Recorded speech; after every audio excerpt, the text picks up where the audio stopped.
একবার মুসা নবী আল্লাহকে বলেছিলেন, আল্লাহ তুমি যদি মুসা হও আর আমি যদি আল্লাহ হই, তুমি আমার কাছে কি চাইবা কও? আল্লাহ উত্তরে বলেছিলেন, মুসা তুমি কোনোদিন আল্লাহ হতে পারবা না। মুসা তার উত্তরে বলেছিলেন, আল্লাহ তুমিও কোনোদিন মুসা হতে পারবা না, কারণ তোমার জায়গায় তুমি, আমার জায়গায় আমি। তুমি হলো আল্লাহ, আমি হলাম বান্দা। কিন্তু মনে করো, যদি তুমি কোনোদিন মুসা হও, এটা মনে করা, এটা কিন্তু আসল না। আর আমি যদি আল্লাহ হই, তুমি কি চাইবা কও? আল্লাহ বললেন, মুসা তুমি যদি আমার আল্লাহ হতে আর আমি যদি মুসা হতাম, তাহলে চাইতাম সুস্থতার হায়াতুত তাইয়্যিবা। সুস্থতা এটা আল্লাহর পক্ষ থেকে বিশেষ নিয়ামত, বলেন সুবহানাল্লাহ। এটা কিন্তু অসুস্থ না হলে বোঝা যায় না। আপনারা বুঝতে পারতেছেন না, যারা সুস্থ মানুষ তারা বুঝতে পারতেছেন না সুস্থতা কি, কিন্তু যখনই অসুস্থ হবেন তখনই বুঝতে পারবেন সুস্থতা কত বড় আল্লাহর নিয়ামত। এই নিয়ামত আল্লাহ আপনাদেরকে দান করেছেন, যার কারণে আজকের এই জান্নাতের বাগানে আল্লাহ আপনাদের আসবার, বসবার, কিন্তু শুনবার তৌফিক দিয়েছেন। এতে আপনারা খুশি না বেজার? তাহলে জবান খুলে সমস্বরে সকলে বলবো, রব্বানা লাকাল হামদ হামদান কাসীরান তাইয়্যিবান মুবারাকান ফীহি। আশেপাশে না দাঁড়িয়ে থেকে ওই সাইডে এত দাঁড়ানোর কি দরকার? ভিতরে এসে বসেন, জায়গা আছে তো? জায়গা নাই? হ্যাঁ, সামিয়ানার নিচে বসতে হবে। মুরগির নিচে 12টা ডিম দিছে। মুরগির নিচে দিতে কয়টা? তো বাচ্চা হয়েছে 9টা। তো 3টা ডিম তো আর কোনো উপায় নাই, ওটা ভাজাও খাওয়া যাবে না, সিদ্ধ হবে না, এখানে পৌঁছে গেছে। তো এখন মুরগিওয়ালা চিন্তা করে 12টা দিলাম 9টা হলো কেন? পরে একজন বুদ্ধিজীবীর কাছে জানতে চাইছে যে 12টা ডিম দিলাম 9টা হওয়ার কারণ কি? ওই বুদ্ধিজীবী বলতেছে 9টা ডিম মুরগির নিচে ছিল। মুরগির যে একটা উষুমের জায়গা নাই, এই 9টা ডিম মুরগির নিচে ছিল, যার কারণে বাচ্চা হয়েছে। আর এই 3টা ডিম খালি সাইড মারছে, সাইড। ধরে কোন কি মারছে? এই সাইড মারার কারণে পচে গেছে। তো সামিয়ানার নিচে হলো মুরগির নিচে থাকার মতন, আর সামিয়ানার বাহিরে থাকা হলো কি সাইড মারা। আমি বলবো যারা বাহিরে আছেন, ভিতরে আছেন, সবাই জান্নাতের বাগানে বসেন। যে আলোচনা হবে কোরআন হাদিস থেকে আমরা বক্তা শ্রোতা সকলে শুনবো। আল্লাহ যেন আমল করার তৌফিক দেয়। ধরে কোন আমিন। আল্লাহর প্রশংসা করলাম। আমি এখানে যেটা লক্ষ্য করছি সেটা হলো মসজিদকে কেন্দ্র করে মাহফিল। মসজিদ ঠিক না বলে? আমরা গোরস্থানকে কেন্দ্র করে মাহফিল করি। গোরস্থান কতগুলো মাহফিল হয় মাদ্রাসাকে কেন্দ্র করে। আজকের মাহফিল হচ্ছে মসজিদকে কেন্দ্র করে। তো মসজিদকে কেন্দ্র করে যখন মাহফিল, তখন আমি চিন্তা করলাম আজকে কি আলোচনা করা যায়। কোরআন শরীফ 114টা সূরা, তার মধ্যে সবচাইতে ছোট্ট সূরা, সবচাইতে। আপনি দেখবেন এই সূরা শিখতে কোনো মাদ্রাসায় ভর্তি হওয়া লাগে না। যারা কলেজ ভার্সিটিতে পড়ে তারকে সবার কাছে শুনবেন এই সূরা কাউসার সকলের মুখস্থ। ধরে কোন ঠিক কিনা? এর জন্য মাদ্রাসায় ভর্তি হওয়া লাগে না, এটা শুনে শুনে এমনি মুখস্থ হয়। 2-3টা সূরা মানুষের এমনি এমনি মুখস্থ হয়। তার মধ্যে একটা হলো সূরা ফাতিহা। সূরা ফাতিহা মুখস্থ করতে কোনো মাদ্রাসায় যাওয়া লাগে না। তারপরে সূরা নাস, সূরা ফালাক, সূরা ইখলাস আর এই সূরা কাউসার। অধিকাংশ মানুষের এই 4টা সূরা মুখস্থ আছে না নাই? জোরে কোন আছে না? সব শতকরা 90% মুসলমান নামাজ পড়ুক বা না পড়ুক, এই 4টা সূরা কিন্তু মুখস্থ। তার মধ্যে সবচাইতে ছোট্ট এবং সহজ সূরাটার নাম হলো সূরা কাউসার। ধরে বলেন কি নাম? হ্যাঁ, সেই সূরা কাউসার থেকে আজকে আপনাদের সামনে আলোচনা করা হবে। এই আলোচনা শুনতে গেলে আপনাদেরকে একটা শর্ত পুরা করতে হবে। শর্তটা হলো বক্তা যা বলবে এটা মনোযোগ সহকারে শুনতে হবে। আমি এর আগে যে ওয়াজগুলো করছি তখন সুস্থ ছিলাম। আমি সুস্থ থেকে ওয়াজ করছি। আমি কিছুদিন হলো ওয়াজ করাই বাদ দিছি অসুস্থ হওয়ার কারণে। কিন্তু আমার ভাইজান এখানকার সভাপতি, নওগাঁর ভিতরে আমার ভাই, আমার অত্যন্ত মহব্বতের মানুষ, বিশেষ করে শহর এলাকার আশেপাশে। তো উনি আমাকে মোবাইল করলেন, ভাই মাহফিলে কিন্তু আসতেই হবে। তা আপনাদের আশেপাশে যতগুলো মাহফিল করছি তখন ছিলাম সুস্থ, তখন কি ছিলাম, আজকে অসুস্থ। এই হিসাবে আপনারা যদি মনোযোগ দিয়ে না শোনেন, এমনিতে অসুস্থ মানুষ আমার হয়তো আমার আরো কষ্ট হবে। তা আমি আপনাদের একটু অনুরোধ করতেছি, যে কথাগুলো বলবো এই কথাগুলো খালি শুনলে হবে না, মনোযোগ সহকারে শুনতে হবে। কি সহকারে? আপনার মন আছে তো? ওই যে বেগম মমতাজ একটা গান গাইছে, মনে যদি পছন্দ ধরে গন্ধ কিরে পাওয়া যায়, চোখে তারে যায় না দেখা, ওষুধ মারবা কোন জায়গায়। আপনারা সকলে মনোযোগ সহকারে শুনতে চাচ্ছেন, কিন্তু মনে যদি পছন্দ ধরে, পছন্দ বোঝেন না। আজকে আমাদের যুবকেরা বিশ্বকাপ ফুটবল খেলা নিয়ে কিন্তু মনোযোগ দিছে, দরকার কথা ঠিক কিনা? আজকে আবার সেই খেলার উদ্বোধন হচ্ছে। হায় হায়, কি মনোযোগ! রাত 12টা, 1টা, 2টার সময় খেলা হবে। কে কোন দিক দিয়ে গোল দিল, সেই গোল দেওয়ার চিত্র কিন্তু ওদের চোখের মধ্যে ধারণ করবে, দরকার কথা ঠিক কিনা? তার মানে কি খালি ফুটবল খেলা কি শুনবে না দেখবে? খালি দেখবে না মনোযোগ দিয়ে দেখবে? আর যদি পছন্দের প্লেয়ার হয় তাহলে তো বুঝতেইছেন।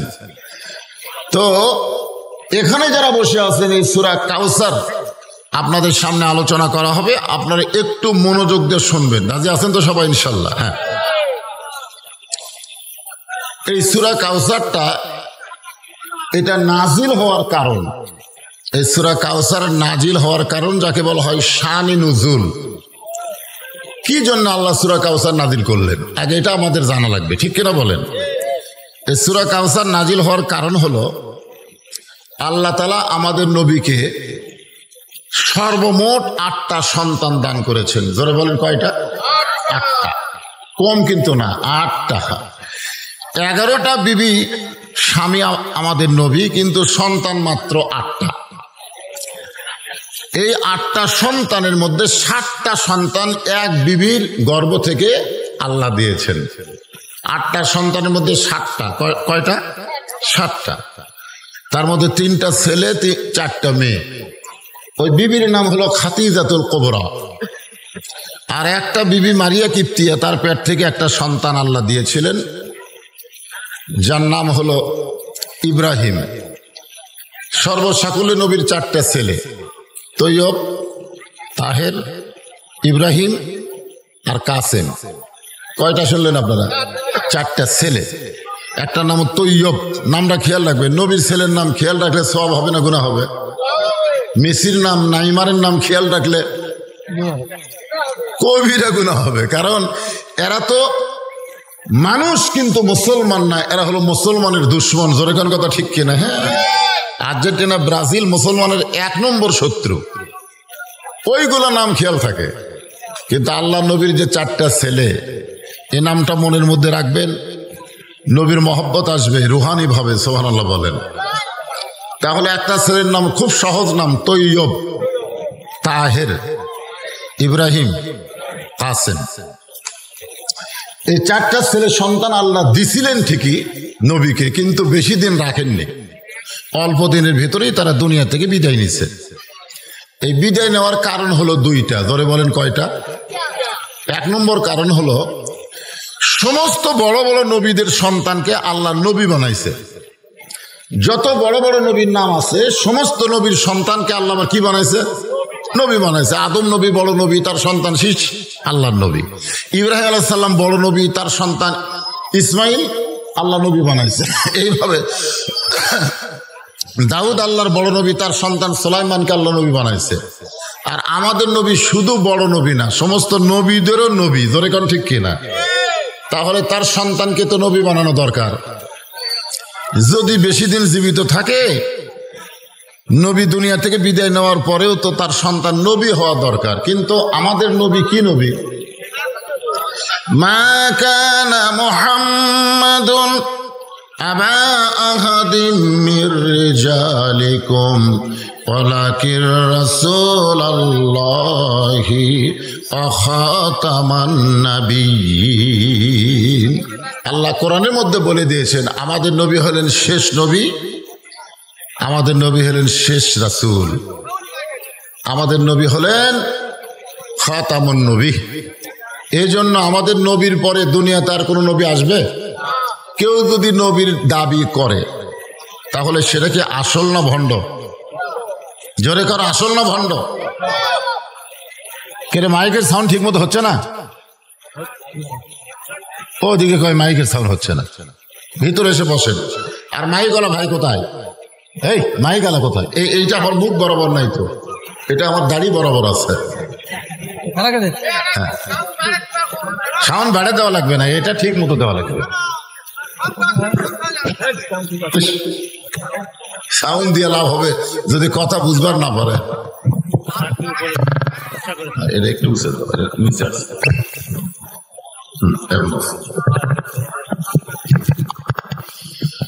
লা ইলাহা ইল্লাল্লাহ, লা ইলাহা, একটু সাউন্ড কমে দাও, চঞ্চল না করে। লা ইলাহা ইল্লাল্লাহ, লা ইলাহা ইল্লাল্লাহ, লা ইলাহা ইল্লাল্লাহ, লা ইলাহা ইল্লাল্লাহ, লা ইলাহা ইল্লাল্লাহ, লা ইলাহা,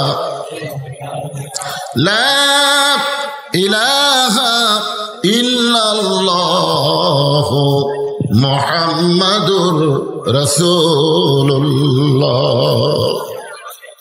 তা আমাদের নবীর পরে তো আর কোনো নবী নাই। এই কারণে আল্লাহ রাসূলের সন্তানগুলোকে, ছেলেগুলোকে বেশি দিন দুনিয়াতে রাখেন নাই, কারণ রাখলেই তো নবী করা দরকার। কিন্তু আমাদের নবীর পরে আর কোনো নবী নাই। আমি যেই বলবো আমাদের নবীর পরে আর কোনো নবী, আপনার জবান খুলে বলবেন নাই, বলতে পারবেন না। এই কথাগুলো কিন্তু ফেরেশতারা রেকর্ড করবে। আমাদের নবীর পর আর কোনো নবী, যারা দাবি করবে তারা সকলে কাফের।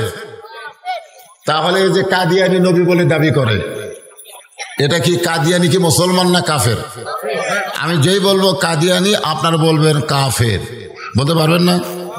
কারণ এই মিডিয়ার মাধ্যমে কিন্তু আপনারা অল্প লোক হলেও গোটা বিশ্বের মানুষেরা আপনাকেও এই ওয়াজগুলো শুনতেছে। এই জন্যে আপনার, আমি যে বলবো কাদিয়ানি, আপনারা বলবেন কাফের। কাদিয়ানিরা যারা বলতেছেন না, বিপদে পড়ে যাবেন। আমাদের নবীকে শেষ নবী আপনারা মানেন না, যেরকম মানেন কি মানেন না? তাহলে কাদিয়ানি কি নবী না কাফের? কাদিয়ানিরা আরো জোরে লিল্লাহে তাকবীর।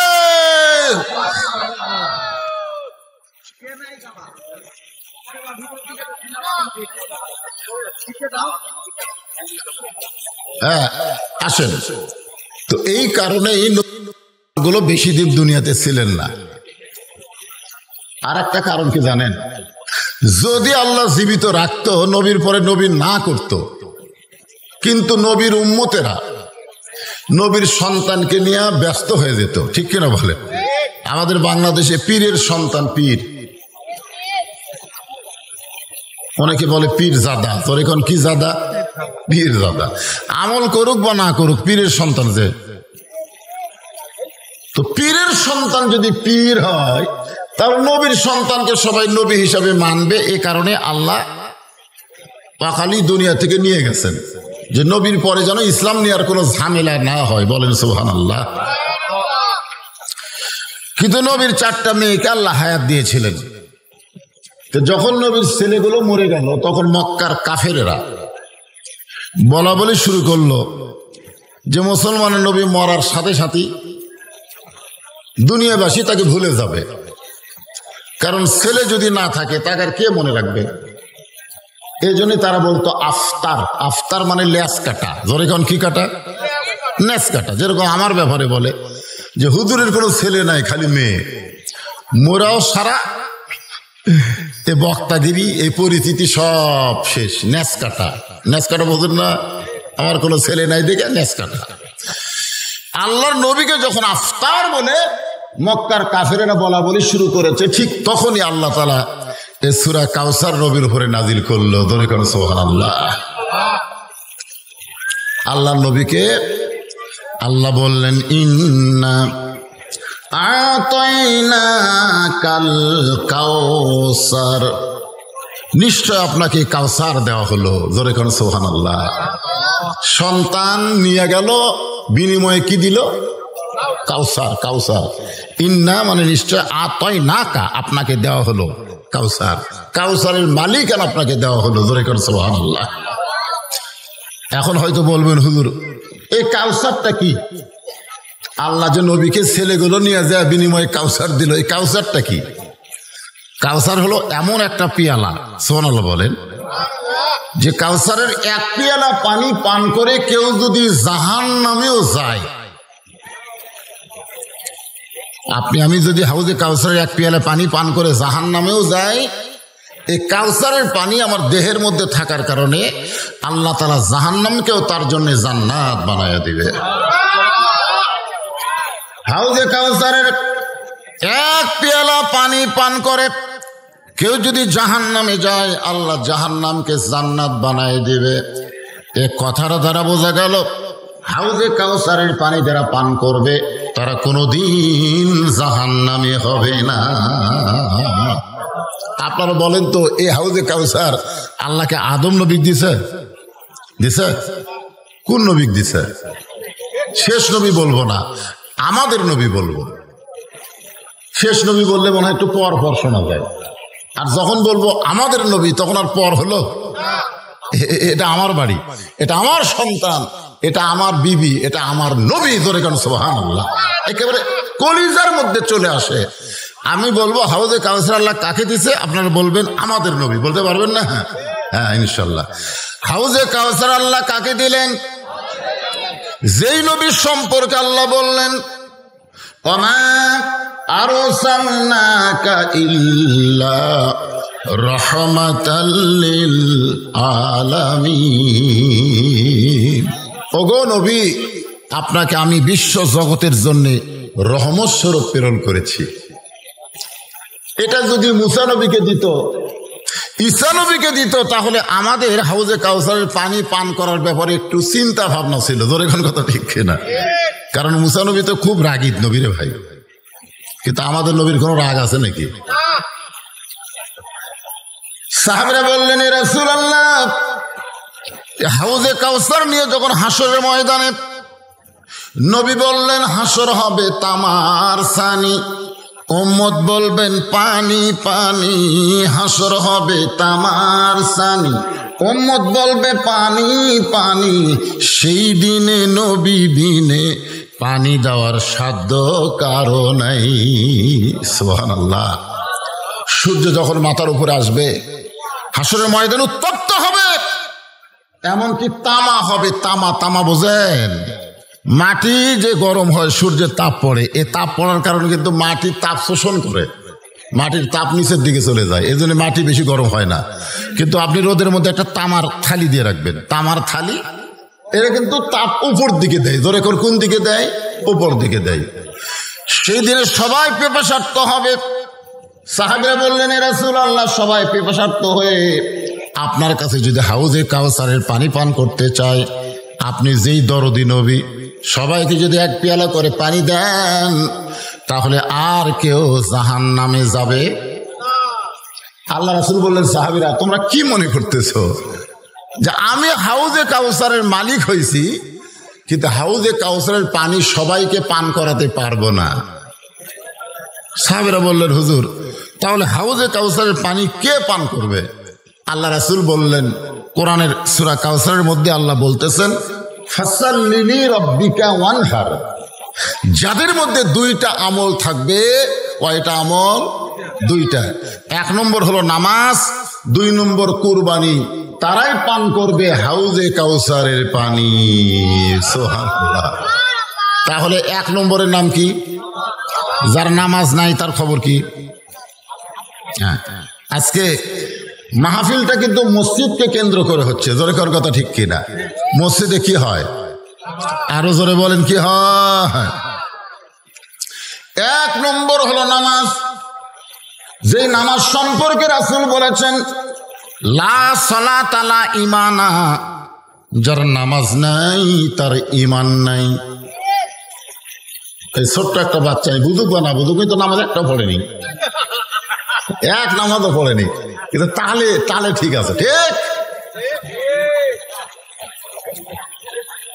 এই যে সূর্য অস্ত যাওয়ার পরে আমাদের কাছ থেকে কিন্তু দুটা নামাজ বিদায় নিছে, একটা হলো মাগরিব আর একটা কি এশা। আপনি যত চেষ্টা করেন, যারা আজকে নামাজ বাদ দিল কিয়ামত পর্যন্ত চেষ্টা করলে এই নামাজ আর ফেরত পাবে না। কারণ যেটা আমার হায়াত থেকে চলে যাচ্ছে এটাকে আর ফেরত পাওয়া যাবে? যেরকম যাবে যাবে না ভাইরে। রাসূল বললেন বাইনাল আবদি ওয়াল কুফরি তরকুস সালাত, বান্দা আর কাফের, বান্দা আর কাফের এই দুইটাকে যদি তোমরা ভাগ করতে চাও, যে ব্যক্তি নামাজ পড়লো সে আল্লাহর বান্দা হলো, আর যে নামাজ বাদ দিল সে কাফের হয়ে গেল। তাহলে যারা মাগরিব এশার নামাজ পড়েনি তারা কি? এগুলা তো মনে মনে করলে হবে না, জোর হে বলা লাগবে। আপনারা কি আল্লাহর সাথে একমত না দ্বিমত? রাসূল যদি বলে কাফের আর আপনারা যদি মুখ বন্ধ করে থাকেন তাহলে তো হবে না। আমি যেই বলবো মাগরিব এশার নামাজ তারা পড়েনি, আপনারা বলবেন কাফের। বলতে পারবেন না? বলতে পারবেন না? মাগরিব এশার নামাজ যারা পড়েনি, আরো জোরে জোরসে বলুন। এখন যারা নামাজ পড়ে না তারা ওয়াজের মাহফিল আসবে? আমরা কাফের হয়ে গেছি, যা কি হবে? শোনেন, যারা মাগরিব এশার নামাজ পড়েনি তারা কাফের হয়ে গেছে হাদিস অনুযায়ী। কিন্তু আল্লাহ বলেছেন লা তাকনাতু মির রাহমাতিল্লাহ ইন্নাল্লাহা ইয়াগফিরুয যুনুবা জামিআ ইন্নাহু হুয়াল গফুরুর রহিম। বান্দারে, নফসের তাড়নায় দুনিয়ার মহব্বতে পড়ে মাগরিব এশার নামাজ পড়িস নাই, ফজরের সময় মসজিদে হাজিরা দে, আমি রহমতের আল্লাহ তোমাদের জীবনের তামাম গুনাহ মাফ করে দিব। তাহলে মাগরিব এশা না পড়ে যারা কাফের হয়েছে যদি ফজরে যায়, ফজরে যদি মসজিদে যায়, আর কোনো টেনশন আছে? জোরে করে আর কোনো টেনশন আছে? না। তো এই জন্য আমরা যদিও নবীর কথার সাথে একমত হয়ে কাফের বললাম, তাই বলে মাগরিব এশা তারা পড়েননি আপনারা কাফের হয়ে গেছেন তা কিন্তু না। একটা হাদিস বুখারী এবং মুসলিম শরীফে আছে, এই হাদিসটা যখন পড়ি তখন আমার শরীর থরথর করে কাঁপে, আমারই কাঁপে। হাদিসটা কি বলবো? হাদিসটা হলো মান তারাকা সালাতু মুতাম্মিদান ফাকাদ কাফারা, মুত্তাফাকুন আলাইহি। বুখারী এবং মুসলিম দুই শরীফের মধ্যে হাদিসখানা আছে যে ইচ্ছা করে একটা ওয়াক্ত নামাজ বাদ দিবে সে আল্লাহর সঙ্গে কুফরি করলো। নাউজুবিল্লাহ, জোরে কন। এ ভালো কাম করলো না খারাপ কাম করলো? এই জন্যে হাউজে কাউসারের পানি যদি পান করতে চাই তাহলে এক নম্বর আমাদের যেটা লাগবে তার নাম হলো নামাজ। জোরে বলেন, তার নাম কি? এই কোরআন শরীফের মধ্যে, এই যে কোরআন শরীফ আপনারা দেখতেছেন, আপনারা বলেন তো কোরআনে কতবার নামাজের কথা বলা হয়েছে? শুনে শুনে আপনি কি কোনোদিন গুনাহ দেখছেন?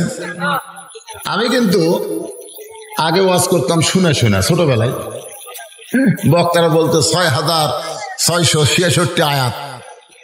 আমি শুনে শুনে বহু মাহফিলে বলছি 6,666 আয়াত, কিন্তু গুনাহ দেখিনি। আমি কিন্তু আমার টেকা বহুবার গুনি, একবারে গুনা ডয়ের থই, আবার কাউকে দিবার গেলে আবার গুনি, আবার দেওয়ার পরে ভাই গুনা দেখো। দুনিয়ার একটা টেকা আমরা বারবার গুনি, কিন্তু আল্লাহর কোরআনের কয়টা আয়াত আছে আমরা গুনি না, খালি শুনি। আপনি নেক নিয়তে কয়টা আয়াত বিশিষ্ট 30 পারা কোরআন, প্রত্যেকটা সূরা কয়টা আয়াত, এগুলো যদি আপনি ক্যালকুলেটরে ঠোকা মারেন তাহলে তো আয়াতগুলো বের হয়ে যাবে। ধরে কোন কথা ঠিক কি না? এখন কি আর সেই দিন আছে নাকি? সূরা ফাতিহা কয় আয়াত দিলাম, সূরা নাস কয় আয়াত দিলাম, এভাবে ঠোকা দিয়া দিয়া 114টা সূরা কয় আয়াত বার করা যাবে কি যাবে না? তা আমি বার করে দেখি 6,666 আয়াত নাই। আমার মাথা ঘরে কে রে, 10 বছর ধরে ওয়াজ করলাম 6666 আয়াত, এখন গুনে দেখি 6423 আয়াত। কমে গেল কেন? আবার গুনি না। আমি 10 জনকে জিজ্ঞাসা করছি এই একই কথা। তাহলে এখন চিন্তা করেন, আপনারা বলছেন কয়বার? 82 বার। জোরে কোন কয়বার? আপনারা কি গুনে দেখেছেন না শুনে করছেন? এই রে এই রে, আমাকে কোনো জায়গায় কিন্তু শোনা কথা বিশ্বাস হয় না। কেউ যদি বলে বগুড়া একটা মানুষকে মারা 6 টুকরা করছে, আপনি যদি বলেন তুই কি দেখছিস? না না, পাহাড়পুর বাজারে দেয় শুনে শোনা কথা। আমরা বলবো অধিকাংশ জায়গায় আল্লাহ কোরআনে নামাজের কথা বলেছেন, প্রত্যেকটা জায়গায় বলেছেন একই কথা, আকিমুস সালাত ওয়া আতুজ যাকাত। সুবহানাল্লাহ বলেন, আকিমুস সালাত ওয়া আতুজ যাকাত। শুধু কোরআনের প্রথমে আল্লাহ বলেছেন যালিকাল কিতাবু লা রাইবা ফিহি হুদাল লিল মুত্তাকিন আল্লাযীনা ইউমিনুনা বিল গায়বি ওয়া ইউকিমুনাস সালাত। এখানে কিন্তু আল্লাহ ওয়াতুজ যাকাতের কথা বলে নাই, অমিম্মা রাযাকনাহুম ইনফিকুন। আল্লাহু আকবার, আল্লাহু আকবার। আমি তো গোটা কোরআন এবং হাদিসে কোনো জায়গায় ইকরাউস সালাত পাইনি। আল্লাহ রাসূল কোনো জায়গায় বলে নাই তোমরা নামাজ পড়ো, এ কথা কোনো জায়গাতে বলে নাই। আপনার কি পাইছেন? নামাজ পড়ার কথা কিন্তু কোরআনেও নাই, হাদিসেও নাই। যত জায়গায় বলা হয়েছে নামাজ কায়েমের কথা। জোরে কোন কিসের কথা? কায়েম, কায়েম। আমরা বাংলাদেশে নামাজ কায়েম করতেছি না পড়তেছি? কথা কয় না। আমরা বাংলাদেশে যারা নামাজি তারা কি নামাজ কায়েম করতেছি না পড়তেছি? আপনি যদি কিয়ামত পর্যন্ত হায়াত পান আর যদি নামাজ পড়েন, আপনার একটা নামাজও কবুল হবে না। কেমন লাগতেছে? ভালো লাগতেছে? কয় বছর হায়াত করছেন? সামান্য হায়াত নিয়ে আমরা মাস্তানি মারতেছি। কিয়ামত পর্যন্ত যদি হায়াত পাই আর যেভাবে নামাজ পড়তেছি এভাবে যদি পড়িয়া যাই, এই নামাজ দিয়ে আমাদের কাম হবে না। কারণ আল্লাহ কোরআনে বলেন ইন্নাস সালাতা তানহা আনিল ফাহশাই ওয়াল মুনকার।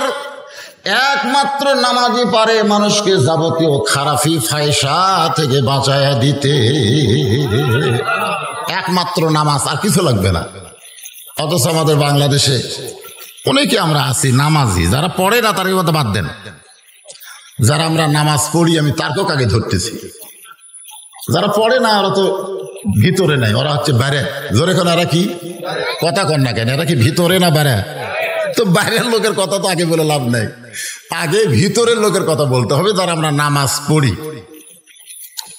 আল্লাহ কয় নামাজের জোরে ফায়সা কাজ যাবে দূরে, পাক কোরআনে রয়াছে ঘোষণা। এখন আকাম কুকাম নামাজ রোজা একসাথে বান্দিয়া বোঝা, জাহান্নামে দিয়াছ রওয়ানা। আজও কেন আল্লাহর নামাজ ধরতে পারলা না? আমরা নামাজ পড়তেছি, নামাজ কায়েমের কথা আল্লাহ কোরআনে বলেছেন, ঠিক কিনা বলেন? হ্যাঁ, শোনেন এই নামাজের ইতিহাস শোনেন। এই নামাজ পাইছে কিন্তু নবী হওয়ার 10 বছর পর। যেরকম কয় বছর পর? নবী হওয়ার 10 বছর পরে নামাজ পাচ্ছেন।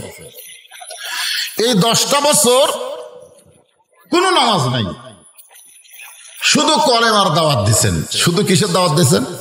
কলেমার দাওয়াত দিচ্ছেন। অনেক সাহাবী তারা 1 নম্বর জান্নাতি, কিন্তু তাদের জীবনে 1 ওয়াক্ত নামাজ নাই। তার মধ্যে একটা সাহাবীর নাম হলো ইয়াসার রাদিয়াল্লাহু তাআলা আনহু। শুধুমাত্র ঈমান গ্রহণ করার অপরাধে মক্কার কাফেরেরা তাকে শহীদ করে দিছে। ঈমান গ্রহণ করছে, 1 ওয়াক্ত নামাজ পড়ে নাই, শুধু কলেমা গ্রহণ করার কারণে তাকে মেরে শেষ করে দিছে। ওর জীবনে 1টা ওয়াক্ত নামাজ নাই। রাসূল বলেছেন 1 নম্বর জান্নাতি। জোরে কর সুবহানাল্লাহ। নামাজ পড়ছে? তো জান্নাতের কয় নম্বর?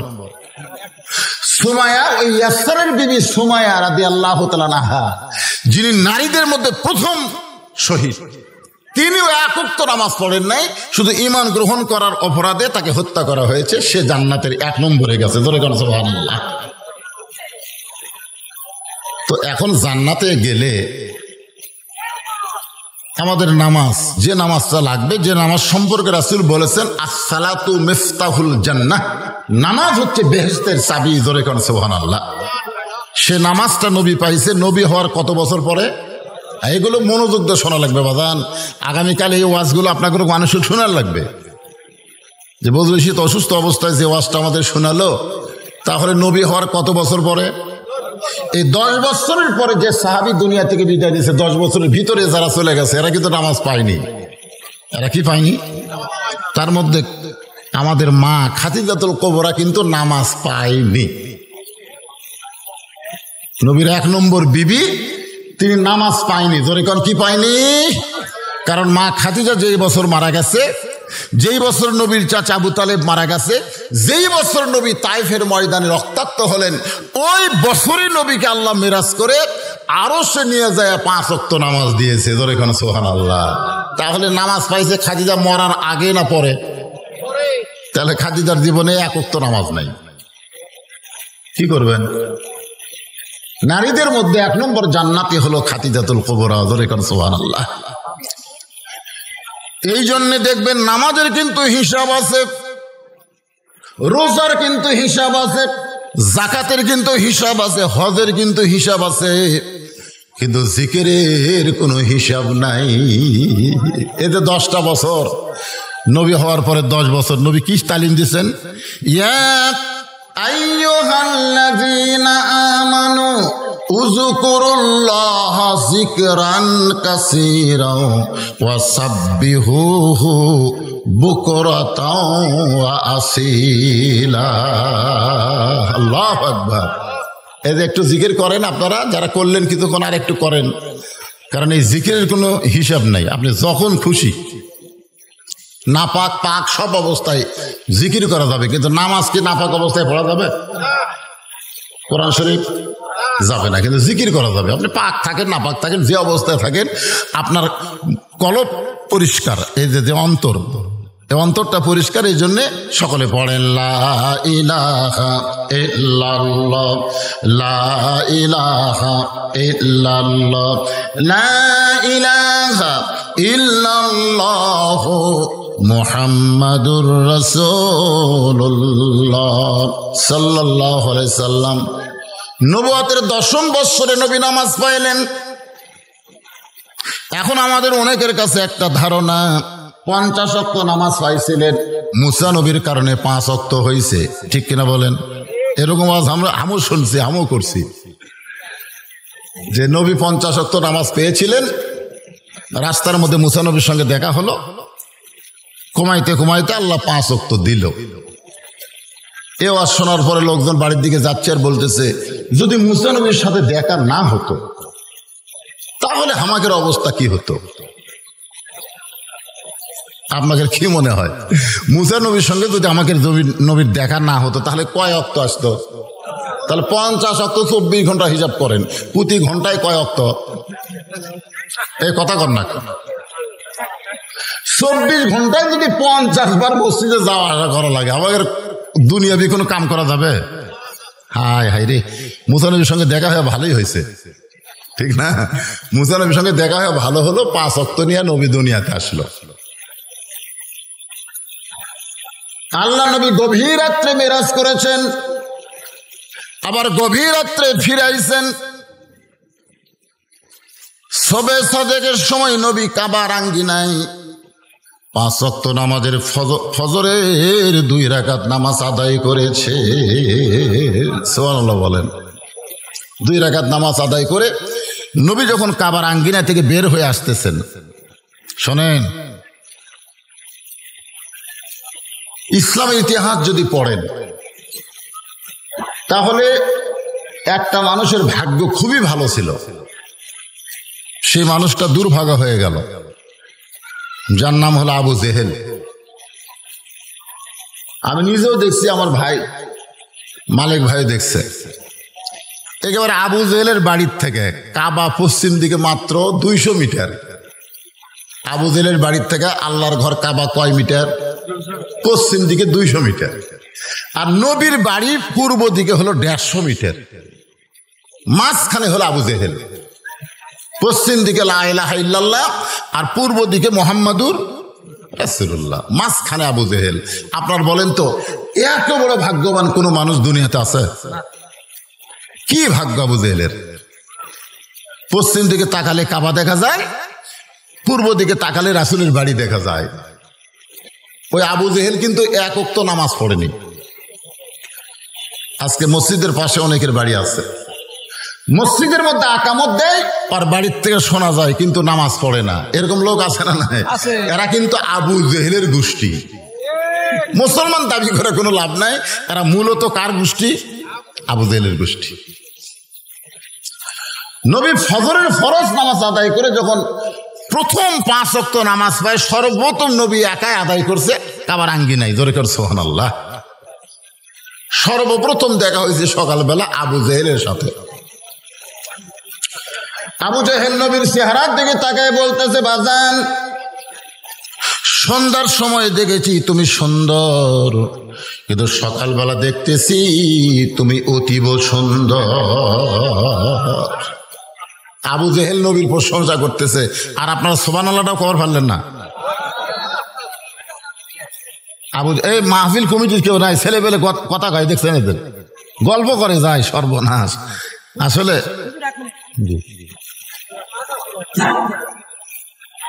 আমাদের মাহফিলের কমিটির ছেলেরা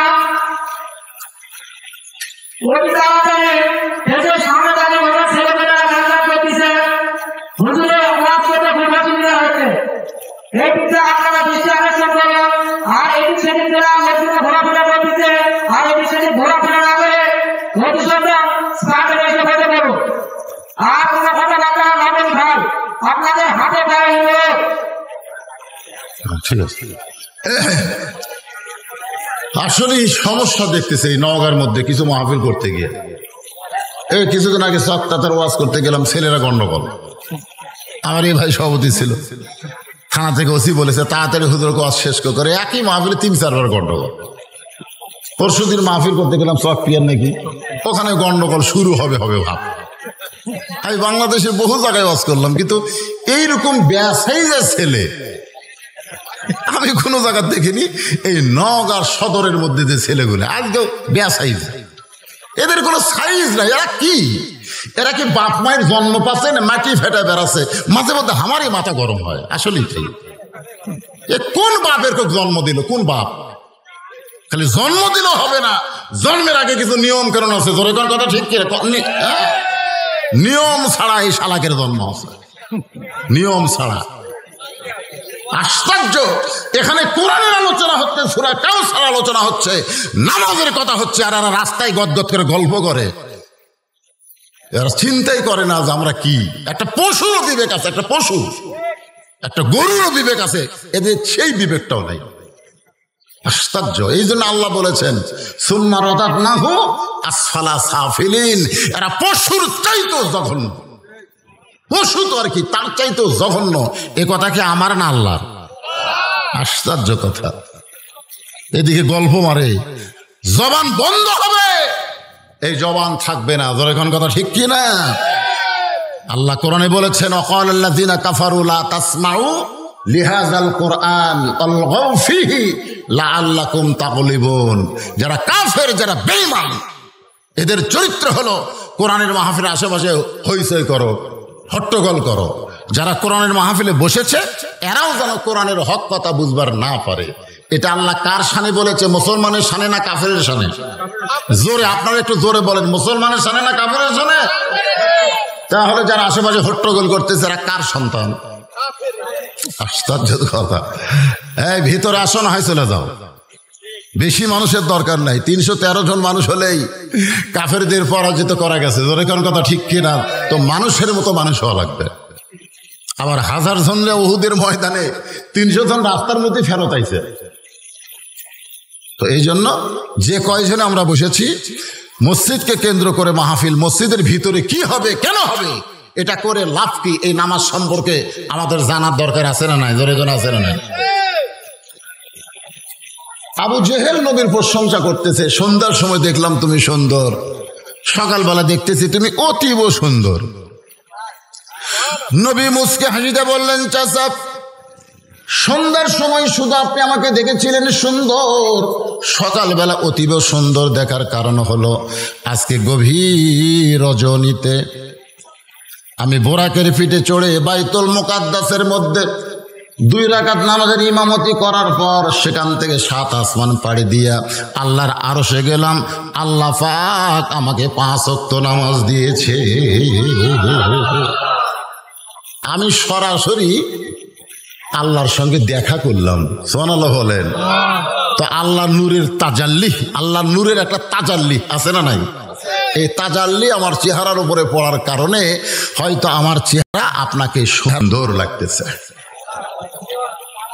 এই যারা নামাজ পড়ে তাদের চেহারা, আর যারা বেনামাজি দেখবেন নামাজ পড়ে কালো হলেও কিন্তু ওর চেহারা একটা নূর দেখা যায়। জোরে কোন কথা ঠিক কি না? আর বেনামাজি যদি ফর্সাও হয় ওর ঢপ খ্রিস্টানের মতো লাগে। জোরে কোন কথা ঠিক না? দেখবেন আপনার নামাজে আর বেনামাজির ঢপ দেখবেন।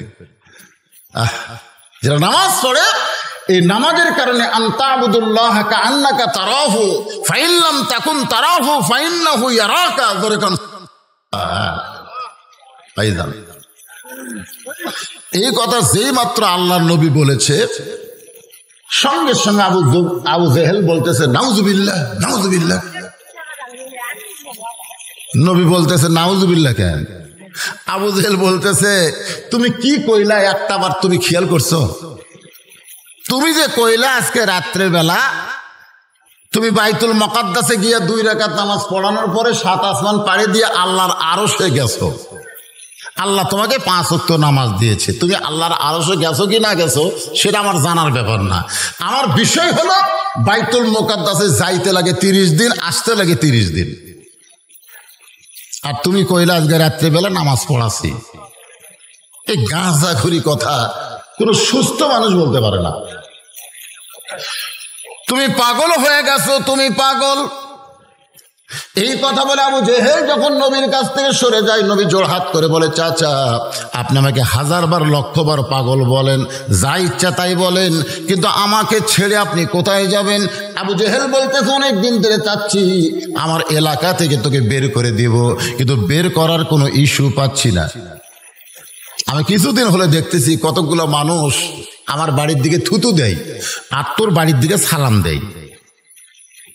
আমি কিছুদিন হলে দেখতেছি এই মানুষগুলো তোর দলের লোক, তোর দলের লোক আমার বাড়ির দিকে থুতু দেয়। তখন তো থুতু দিছে, বর্তমানে পেশাব করতেছে। জোরে কোন কথা ঠিক কিনা? এখন আবু জেহেলের বাড়ি কি আছে? পেশাব পায়খানা। যার পায়খানা লাগেও না অন্তত 8 ঘন্টা বসে থাকে আসে। আমার এক বন্ধু আমি বললো, কে রে ভাই এতক্ষণ কি করলি? হুজুর পায়খানা নাই যে, কিন্তু আবু জেহেলের বাড়ি পায়খানা করবই, এই জন্য বসে করছি হুজুর। সুবহানাল্লাহ। আগে দিচ্ছিল থুতু, এখন করে পায়খানা। দুনিয়াতে বড় নেতাগিরি করো না।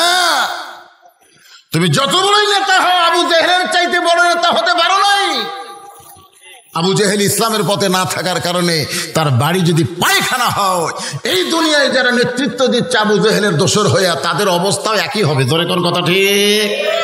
আজ হোক কাল হোক হবেই। তো কিছুদিন হলে দেখতেছি জনগণ আমার বাড়ির দিকে থুতু দেয়, তোর বাড়িকে সালাম দেয়।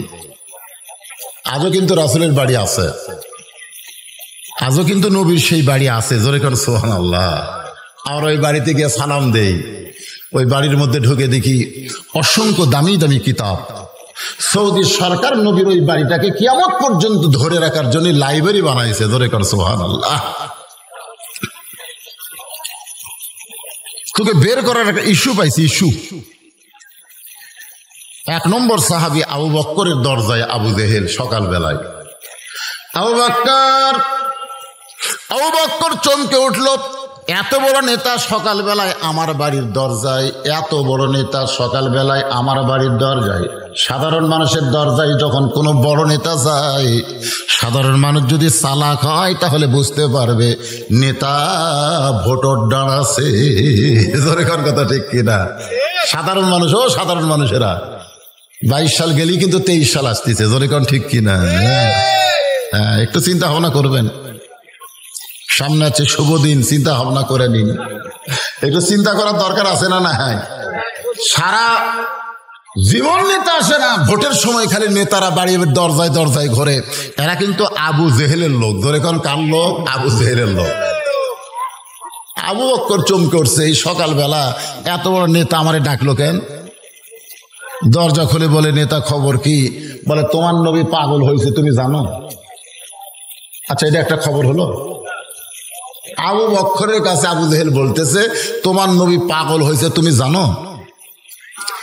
আবু বকর শাহাদত আঙ্গুলি তুলে বলে, আবু জেহেল, মুখ সামলে কথা বলবা। যেই কথা একবার বলেছ, এ কথা আবার দ্বিতীয়বার বলতে পারবা না। আচ্ছা, দ্বিতীয়বার বলতে পারবা না, এই কথার দ্বারা আবু বকর কিন্তু এরকম করতেছে। তার মানে কি? আর একবার বললে সুবহানাল্লাহ হবেন না? হায় হায়, আবু জেহেল 2 ধাপ পিছনে গেছে, যাইয়া বলতেছে, নরম মানুষ এত গরম কে? মানে আল্লাহর নবীর যে সাহাবী, তার মধ্যে সবচাইতে 1 নম্বর নরম হলেন আবু বকর সিদ্দিক। জোরে করে সুবহানাল্লাহ। সবচাইতে 1 নম্বর গরম হলো ওমর ফারুক। সবচাইতে 1 নম্বর ধনী হলেন ওসমান গনি। সবচাইতে 1 নম্বর জ্ঞানী হলেন হযরত আলী। জোরে করে সুবহানাল্লাহ। তাহলে এই 4 জন কয় নম্বর? সবই কিন্তু 1 নম্বর। নরমের দিক দিয়ে 1 নম্বর কে? আবু বকর। সে আবু বকর বলতেছে, শাহাদাত আঙ্গুল আর একবার বললে এই। আবু জেহেল 2 ধাপ পিছনে গিয়ে একটু জবান নরম করে বলতেছে, আবু বকর, তুমি নরম মানুষ, এত গরম হইলা কেন? আবু বকর বলে, আবু জেহেল আমার নবীর বিরুদ্ধে কথা বলবে, আমার নবীর বিরুদ্ধে কথা বলবে, এইটা শোনার পরে যারা নরম থাকবে তারা মুসলমান থাকবে না, তারা মুনাফিক হয়ে যাবে। ও নবীর উম্মতেরা, আবু বকর আমাদের 1 নম্বর সাহাবী, আমাদের শিক্ষা দিলেন, নবীর বিরুদ্ধে কথা শোনার পরে কেউ যদি নরম থাকে তাহলে সে মুসলমান থাকবে না, সে মুনাফিক হয়ে যাবে। আপনারা বলেন তো, হিন্দুরা মুসলমান হয় কি হয় না? 2-1 জন হিন্দু মুসলমান হয় না? আমি দেখছি বহু খ্রিস্টান মুসলমান হয়েছে, বহু ইহুদি মুসলমান হয়েছে, কিন্তু আজ পর্যন্ত আপনারা কি দেখছেন যে কোনো মুনাফিক মুসলমান হচ্ছে? এই কথা কন না কেন? কোনো মুনাফিককে মুসলমান হতে দেখছেন? দেখেননি। কারণ মুনাফিকরা মনে করে আমরাই মুসলমান, আর এই মুনাফিকের আবাদ হয় মুসলমানের ভিতরে। আমাদের বাংলাদেশে অনেক নাস্তিক আজকে নবী রাসূল আলাইহিস সালামের বিরুদ্ধে কথা বলতেছে। এটা শোনার পরেও যারা জবান বন্ধ করে আছে, বুঝতে হবে তারা হলো মুনাফিক। জোরে কান, তারা কি? কথা কন না কেন? মুখ বন্ধ করে থাকেন, এই মুখ বন্ধই থাকবে, মুখ বন্ধ থাকবে। আজরাইল আসার পরেও একজন মৌলবী বলতেছে, কলমা কন, লা ইলাহা ইল্লাল্লাহ, লা ইলাহা ইল্লাল্লাহ। আজরাইল বলতে, হুজুর যতই কলমার তালকিন দেন, এই শালা মুনাফিক, আর মুখত কলমা উচ্চারণ হবি না। আজকে যারা নরম ভূমিকা পালন করতেছেন, বাতিলের বিরুদ্ধে টু শব্দ করতেছেন না, বাতিলের সঙ্গে আপোষ করে বাংলাদেশে বসবাস করতেছেন, আপনি মরবেন ঠিকই, মরার সময় মুখে কলেমা উচ্চারণ হবে না। ধরে কোন কথা ঠিক? মরার সময় যদি মুখে কলেমা উচ্চারণ করতে চান, রাসূল বলেছেন সারা জীবন কেউ যদি পাপ করে আর মরার সময় কলমা কইতে যদি মারা যায়, 1 পরিবার উসিলায় আল্লাহ তার জীবনের তামাম গুনাহ মাফ করে দেয়। রে পুচকা গুলো গল্প করিস কেরা? একে মা ভালো, হ্যাঁ আসলে ভালো মায়ের সন্তান। এবার সামনে কাতার বলছে, বাজান কথা শুনবে, মনোযোগ দিয়ে শোন, বুঝিস না বুঝিস একটু কান দে। আবু জেহেল বলতে, আবু বকর, তোমার নবী বলল আজকে রাত্রিবেলা বাইতুল মুকাদ্দাসে 2 রাকাত নামাজ পড়ানোর পরে সেখান থেকে 7 আসমান পাড়ি দিয়ে আল্লাহর আরশে গেছে। আল্লাহ নাকি তাকে 5 ওয়াক্ত নামাজ দিয়েছে। সকালবেলা এই গাঁজাখুরি গল্প আমার কাছে শোনাইছে। এখন বলে আবু বকর এই কথাকে বিশ্বাস করা যায়? আবু বকর বলে আবু জেহেল এই কথা যদি আল্লাহর নবী বলে থাকে তাহলে এক বিন্দু মিথ্যা বলে নাই। আবু জেহেল বলতেছে আমার সকালটাই মাটি রে, আমি কার কাছে গিয়ে খবর দিলাম, আমার তো কাম হলো না। এই খবর শোনার পর আবু বকর বাড়ি থাকবে? এক দৌড়ে গিয়ে দেখে কাবার সঙ্গে হেলান দিয়ে আমাদের নবী কাঁদতেছে। কাবা ঘরের সঙ্গে হেলান দিয়ে রসুল কাঁদতেছে। আবু বকর তার রুমাল দিয়া রাসূলের চোখের পানি মুছে কপালে একটা চুমা দেয়। ওগো আল্লাহর নবী এই বছর হলো আপনার কষ্টের বছর।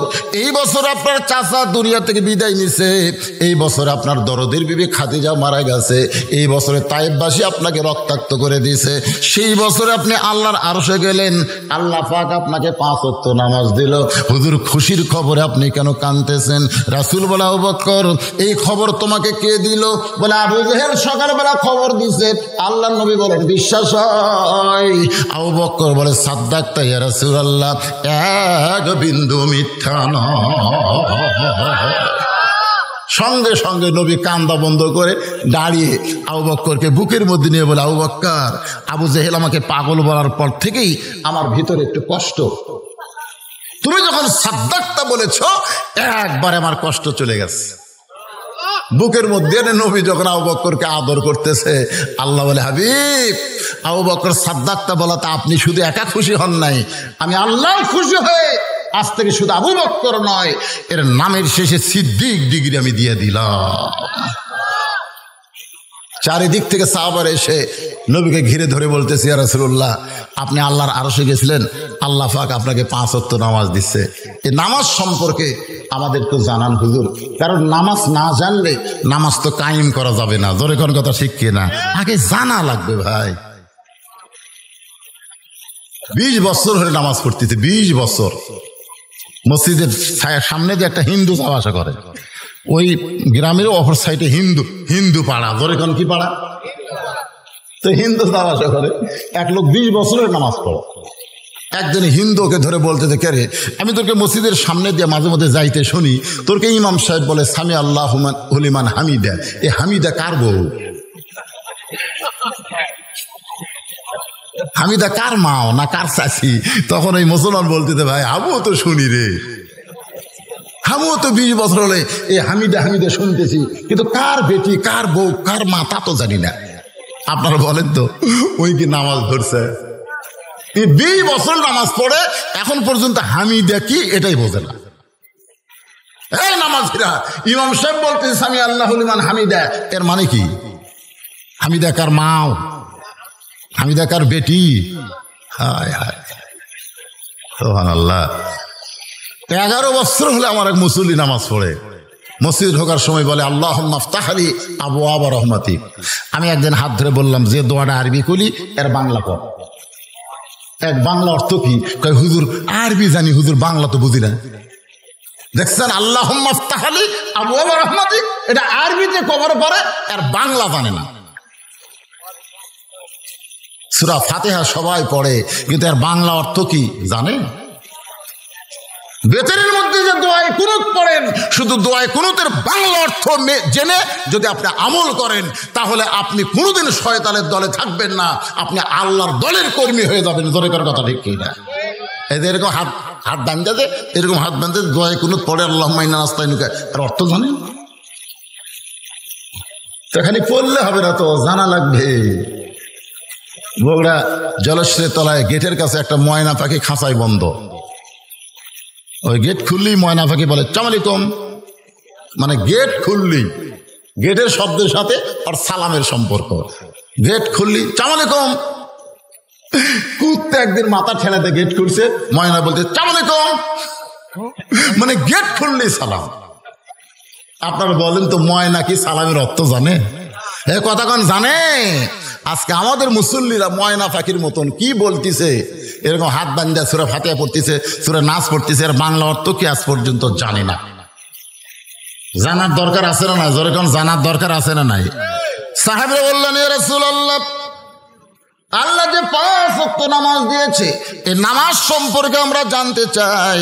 আল্লাহ নবী বললেন, তাহলে শোনো, 5 ওয়াক্ত নামাজ আল্লাহ আমাকে 17 রাকাত করে দিয়েছে। জোরে গান, কয় রাকাত? 17 রাকাত। 5 ওয়াক্ত নামাজ 17 রাকাত। ফজরের 2, ফজরের আল্লাহর নামাজ। জোরে বলেন, কার নামাজ? ইন্না সলাতি ওয়া নুসুকি ওয়া মাহইয়ায়া ওয়া মামাতি লিল্লাহি রাব্বিল আলামিন। আমার নামাজ, আমার কুরবানি, আমার বেঁচে থাকা, আমার মরে যাওয়া কার জন্যে? আল্লাহর জন্যে। তো আল্লাহর নামাজ হলো 17 রাকাত। জোরে কোন কয় রাকাত? ফজরের ফরজ হলো 2 রাকাত, যোহরের ফরজ হলো 4 রাকাত, আসরের ফরজ হলো 4 রাকাত, মাগরিবের ফরজ হলো 3 রাকাত, এশার ফরজ হলো 4 রাকাত। এই 17 রাকাত নামাজ, এর মধ্যে 1 রাকাত নামাজকে যদি বাদ দেয়, তাহলে 17 রাকাত নামাজের কিছুই হবে না। আপনারা যারা হজ করছেন, আমার ভাই হজ করছে, ভাই জানো হজ করছেন, করেননি? আচ্ছা, যাবেন ইনশাআল্লাহ। আচ্ছা, তো ওখানে কিন্তু 7 পাক দিলে 1 তাওয়াফ হয়। কয় পাক? 7 পাকে 1 তাওয়াফ। 7 পাকে কয় তাওয়াফ? কেউ যদি 8 পাক দেয় তাহলেও তাওয়াফ হবে না, 6 পাক দিলেও কিন্তু তাওয়াফ হবে না। আপনি মনে করছেন যে 7 পাক দেওয়া লাগবে, আমি 5 পাক দিয়ে আর দেবো না, তাও হবে? তো আপনি 17 রাকাত নামাজ, তার মধ্যে আপনি 15 রাকাত পড়বেন, মানে ফজর পড়বেন না, খালি 15 রাকাত পড়বেন, ফজর বাদ দিয়ে পড়বেন, তাহলে নামাজ হবে? এই জন্য নামাজ কায়েম মানে কি? কোনো ওয়াক্ত বাদ দেওয়া যাবে না। 5 ওয়াক্ত 17 রাকাত নামাজ আপনাকে পড়তেই হবে। ধরে কোন ঠিক? নবী বললেন, সাহাবীরা রে, এই ফজরের ফরজ 2 রাকাত নামাজ আল্লাহ যখন আমাকে দিচ্ছেন, আমি যখন নামাজ নিচ্ছি, এমন সময় আল্লাহ বলেন, হাবিব, এই ফজরের 2 রাকাত ফরজ নামাজ আপনার উম্মতরা যদি আদায় করে, আমি আল্লাহ কেমন খুশি হবে আপনি কি জানেন? রাসূল বলেন, আল্লাহ, আমি কিছুই জানি না, আপনি জানাইলেই আমি জানি। সুবহানাল্লাহ খান। এটাই হলো ঈমান। আল্লাহ রাসূল বলতেছেন, আমি কিছু জানি না, আমি কিছু জানি না, আপনি জানাইলি আমি জানি। এটাই হলো ঈমান। কে যদি বলে রাসূল গায়েব জানে, এরকম কিছু ফেতনাবাজ বক্তা আমাদের সমাজে আছে না নাই? জোরে কোন আছে না নাই? মানে রাসূল সব জানে না, রাসূল নিজেই বলতেছেন, আমি জানি না, আপনি জানাইলে আমি জানি। আল্লাহ বললেন, তাহলে শোনেন, আপনার যে আদি পিতা আদম আলাইহিস সালাম 350 বছর কান্দাকাটির পরে যখন তওবাটা কবুল হলো, তওবা যখন কবুল হলো, তখন আমি আল্লাহকে খুশি করার জন্য শুকরাতান 2 রাকাত নামাজ আদায় করেছে। এই নামাজটা আদায় করেছে বর্তমানে যেখানে কাবা ঘর, সেই ঘরের জায়গা। তখন কিন্তু ঘর ছিল না, বর্তমানে যেখানে কাবা ঘর। আদম নবী যখন শুকরিয়াতান তওবা কবুলের 2 রাকাত নামাজ আদায় করলেন, তখন কাবা ঘর ছিল? জোরে কোন, কাবা ঘর ছিল না, কিন্তু কাবা ঘরের জায়গা ছিল। ওই জায়গায় আদম 2 রাকাত নামাজ পড়লেন। এখন যদি আপনাদের প্রশ্ন করে, আদমের সন্তান হিসেবে বলেন তো, আদম নবী যখন নামাজের নিয়ত করলেন, তখন কোন দিকে মুখ করে নামাজ পড়লেন? না, তখন তো কাবা ছিল না। না, তখন কাবা ছিল? আমি তো বলছি কাবা ছিল না, আপনারা বলতেছেন কাবা ছিল না। এখন নয় আমরা কাবার দিকে মুখ করে নামাজ পড়ি, কিন্তু তখন কাবাই নাই। তাহলে আদম নবী যে 2 রাকাত নামাজ পড়লেন শুকরিয়াতার স্বরূপ, এই 2 রাকাত নামাজ কোন দিকে মুখ করে নামাজ পড়লেন? আল্লামা সাঈদী হুজুর এক ওয়াজে বলছে যে আল্লাহ আমাকে কাবা ঘরের মধ্যে ঢোকার তৌফিক দিয়েছেন। তো পাবনা দারুল আমান ট্রাস্টের মহাশয় আমি বললাম, হুজুর, আপনি যখন কাবা ঘরের মধ্যে গেলেন, তো কোন দিক হয়ে নামাজ পড়লেন? কারণ আমরা যারা বাইরে থাকি তখন কাবার দিকে মুখ করে নামাজ পড়ি, কিন্তু কাবার ভিতরে যায় কোন দিকে মুখ করে নামাজ পড়লেন? উনি আমাকে যে উত্তর দিলেন, উত্তর শুনে আমি খুব খুশি হয়েছি। আমার পিছন থেকে একজন বলল, আল্লাহর দিকে। তা আল্লাহ কোন দিক? আপনি তো সব দিক হয়ে পারবেন না, আপনার কভার পারতেছেন কোন দিক? আল্লামা সাইদি হুজুর আমাকে বললেন কাবা ঘরের ভিতরে আমি যাই 4 রাকাত নামাজ আদায় করেছি, কোন দিক হয়ে নামাজ পড়ছে এই দিকটা আপনাকে জানালে খুব ভালো হবে। কারণ কাবা ঘরের দরজা মাত্র একটা ভাই, হিসাবে চারিদিকের মানুষ কাবার দিকে মুখ করে নামাজ পড়ে, সব দিকে একটা করে দরজা হওয়া দরকার। আমি চিন্তা করলাম কাবা ঘরের চারিদিকের মানুষ নামাজ পড়ে, পশ্চিমে যারা আছে তারা পূর্ব দিক হয়ে নামাজ পড়ে, পূর্বে যারা আছে তারা পশ্চিম দিক হয়ে নামাজ পড়ে, উত্তরে যারা আছে দক্ষিণ হয়ে নামাজ পড়ে, দক্ষিণে যারা আছে উত্তর হয়ে নামাজ পড়ে। ধরে কোনো কথা ঠিক কিনা? কিন্তু দরজা একটা কেটে, দরজা হলে 4টে। কিন্তু আল্লাহর কি কাম, আমাদের বাংলাদেশের মুসলমানেরা যে দিক হয়ে নামাজ পড়ে কাবা ঘরের দরজাটা আল্লাহ সেই দিকেই দিয়ে দিছে। ধরে কোনো সুবহানাল্লাহ। আমাদের ভাগ্য এত ভালো ভাই, আমরা নামাজ পড়তেছি কাবার দরজার দিকে। ধরে কোন দিকে? একটা ঘরের মধ্যে ঢুকতে গেলে কিসের দরকার? কথা বোঝেন আপনার, কথা যদি না কন তো আজকে আপনি শুনবেন। একটা ঘরের মধ্যে ঢুকতে গেলে কিসের দরকার? দরজার দরকার। অন্য কোন দেশের লোকেরা দরজা পায় নাই, কিন্তু বাংলার মুসলমান কাবা ঘরের দরজার দিকে মুখ করে নামাজ পড়ে। এই জন্য অন্য দেশের মুসলমানের চাইতে বাংলাদেশের মুসলমানের নামাজ ভালো। 100 দেশের মুসলমানের নামাজ পড়া আমি দেখছি, 100 দেশ। বহু দেশের মুসলমান এরকম নিয়ত বান্দার পরে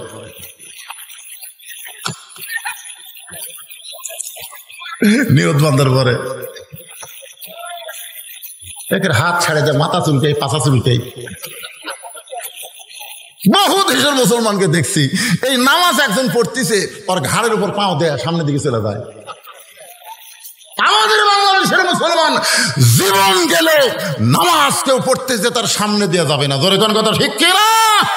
আর একবার যদি হাত বাঁধে ভাই, আর চুলকে যদি নিচে ধুইয়াও যায় ওই কিন্তু চুলকাবি না। আরে কারণ আমরা দরজা পাইছি। সুবহানাল্লাহ কর না কেন? ওই কাবা ঘরের দরজা দিয়ে যদি কাবার ভিতরে ঢোকা যায়, কাবা বরাবর চতুর্থ আসমানে আর একটা ঘর, তার নাম হলো বাইতুল মামুর। আর বাইতুল মামুর বরাবর আল্লাহর আরশ, যেখানে আল্লাহ বসে থাকে। মানিস্তাওয়া আলাল আরশ। বাংলার মুসলমান যখন রুকু থেকে সিজদায় যায়, এক জগ পানির মধ্যে এক মুষ্টি চিনি ঘন্টন মারলে ওই পানির মধ্যে চিনি যেমন বিলীন হইয়া যায়, বাংলার মুসলমান নামাজে দাঁড়াইলে আমার আল্লাহর মহব্বতের পাগল হয়। কিন্তু যারা পড়ে না, এরকম নিয়ে আমাদের সমস্যা। যারা আমরা নামাজ ধরেছি একটু মনোযোগ দিয়ে শোনেন বাজান। মসজিদের উন্নয়ন কল্পে মাহফিল, মসজিদ 3 তালা করে কি হবি রে? আমাকে কয় হুজুর 2 তালা হয়েছে, 3 তালা করা লাগবে, মুসল্লি আটে না, এত মুসল্লি। যদি জিজ্ঞাসা করা হয় ফজরের খবর কি, তখন আর কথা কয় না। ফজরের খবর কি, আর কথা কয় না, এক কাতারি হয় না। জোহরের খবর কি, কোনো মতে এক কাতার। আসরের খবর কি, কয় ফজরের মতোই। মাগরিবের খবর কি, 1.5 কাতার। এশার খবর কি, কয় ফজরের আইসাও তাই। তো মসজিদের মধ্যে কয় কাতার, কয় 9 কাতার। তো 9 কাতারে এখনো 2 কাতারই হয় না, তো 3 তালা বানাবা কেন? নিজ তালারই 2 কাতার হয় না, 2 তালা তো পড়ে আছে, আবার 3 তালা কেন করবা? তখন বলতে যে হুজুর ওই জুমার দিনে সবার শেষে আগে যায়, ওই শালাকের জন্য 3 তালা করা লাগতেছে। জুমার দিনে সবার শেষে আসা আগে যায়, ওরকে জন্য কয় তালা? আপনার বলেন তো, জুমার দিনে যারা শেষে আসা আগে যায় ওরা কি নামাজি? ওরকে জন্য আল্লাহ ডাইরেক্ট বলে দিয়েছেন, ফাওয়াইলুল লিল মুসাল্লিন আল্লাযীনা হুম আন সালাতিহিম সাহুন আল্লাযীনা হুম ইরাউন ওয়া ইয়ামনাউনাল মাউন।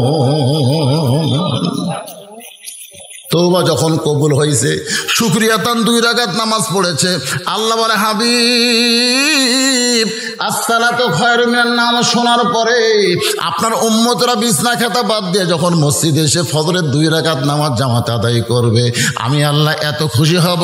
আদম নবীর 300 বছর 350 বছর তওবায় কান্নাকাটি করার কারণে যে খুশি হয়েছি, তার চাইতে বেশি খুশি আমি আল্লাহ হয়ে যাব। এবং আদি পিতা আদম নবীর সম পরিমাণ সওয়াব ফজরের 2 রাকাত নামাজ জামাতে পড়লে আমি আল্লাহ আমল নামায় দিয়ে দিব। নবী বললেন, আল্লাহ এই খবর যদি আমার উম্মতেরা শোনে, আমি রাসূল ওয়াদা দিচ্ছি ওরা জীবন যাবে, জীবন থাকা অবস্থায় ফজরের নামাজ কোনোদিন বাদ দিবে না। রাসূল কিন্তু ওয়াদা দিয়েছে আমার উম্মতেরা জীবিত থাকা অবস্থায় কোনোদিন ফজরের নামাজ বাদ দিবে না। আমার উম্মতেরা, কার উম্মত? নবী কিন্তু আমার উম্মত বলেছে কারকে? যারা ফজরের নামাজ মসজিদে আদায় করে, তারা করে না। রাসূল বলেছেন ফজরের নামাজ কেউ যদি বাড়িতে পড়ে, বাড়িতে যদি ফজরের নামাজ পড়ে, এরপরে ওই মুনাফিক। কথা কয় না, কথা কয় না। শতকরা বাংলাদেশের 90 জন বক্তা, 100 জন বক্তার মধ্যে 90 জন বক্তা ফজরের নামাজ মসজিদে পড়ে না। আপনারা ঠিক কেন? আমি ঠিক বলতেছি, বক্তাকে আমি তো বক্তা। বাড়ি পড়ে বক্তারা যে সারা রাত ওয়াজ করে, ঘুম পাড়ে, ঘুমোর থেকে আসরাতে না ওটি করবো করে ঘটঘট করে ওটি বিছনার ধারতি। আল্লাহ রাসূল বলেছেন, ওয়াল ফজরি ওয়ালায়ালিল আশর, ফজরের নামাজের নিঃশ্বাস। সুবহানাল্লাহ বলেন। আপনি বাড়ি থেকে মসজিদ দিকে যাবেন, উন্মুক্ত আবহাওয়া, একটা নিঃশ্বাস, একটা নিঃশ্বাস টানেন, আপনার শরীরের ভিতরে আল্লাহ এমন একটা মহব্বত পয়দা করে দিবে, ভিতরে সমস্ত নেফাকে আল্লাহ দূর করে দিবে। ধরে করেন সুবহানাল্লাহ। আল্লাহ রাসূল বললেন, আমার কোনো উম্মত জীবিত থাকা অবস্থায় ফজরের নামাজ কোনোদিন বাদ দিবে না। আমরা কি সেই নবীর উম্মত হতে চাই? কারা কারা চাই? আল্লাহকে একটু হাত দেখায়। লিল্লাহি তাকবীর। হাত নামান। জীবন থাকা অবস্থায় ফজরের জামাত আমরা কোনোদিন বাদ দিব।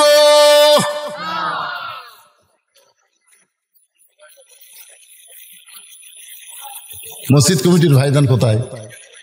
আপনাকে এই মসজিদের কমিটির লোক আপনি? মাশাআল্লাহ, আজ থেকে ফজরের নামাজে যা মুসল্লি হবে ভাই। সুবহানাল্লাহ। রে এরা কোন গ্রামের লোক রে? আচ্ছা দেখি তো হাত তোলায়। এই পাহাড়পুর সর্দার পাড়া যায় মসজিদের মুসল্লি কারা কারা? হাত তোলেন তো দেখি।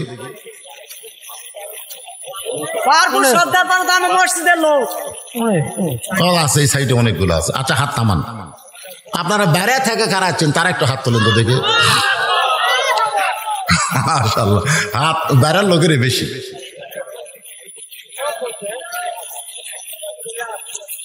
একটা জুয়ান ছেলে ফেলা আসেন। এই এই পাহাড়পুর সর্দার পাড়ার যুবক কারারে হাত তোলো তো দেখি। 30 বছরের নিচে বয়স কারকে হাত তোলেন দেখি।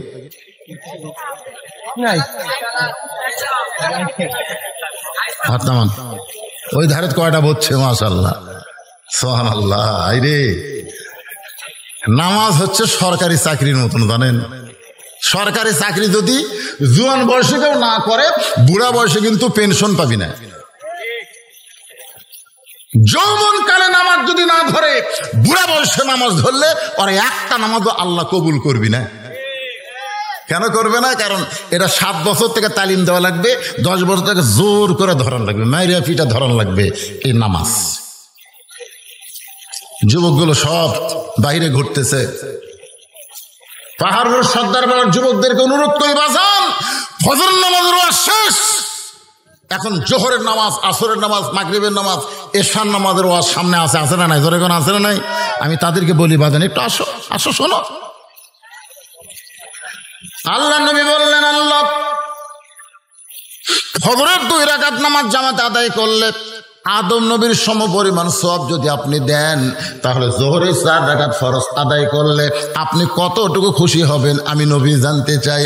আল্লাহ বলেন, হাবিব নামাজ যখন আমার জন্যে, শুধু আপনি খুশি হলে হবে না, আমি আল্লাহ খুশি হওয়া লাগবে। সুবহানাল্লাহ।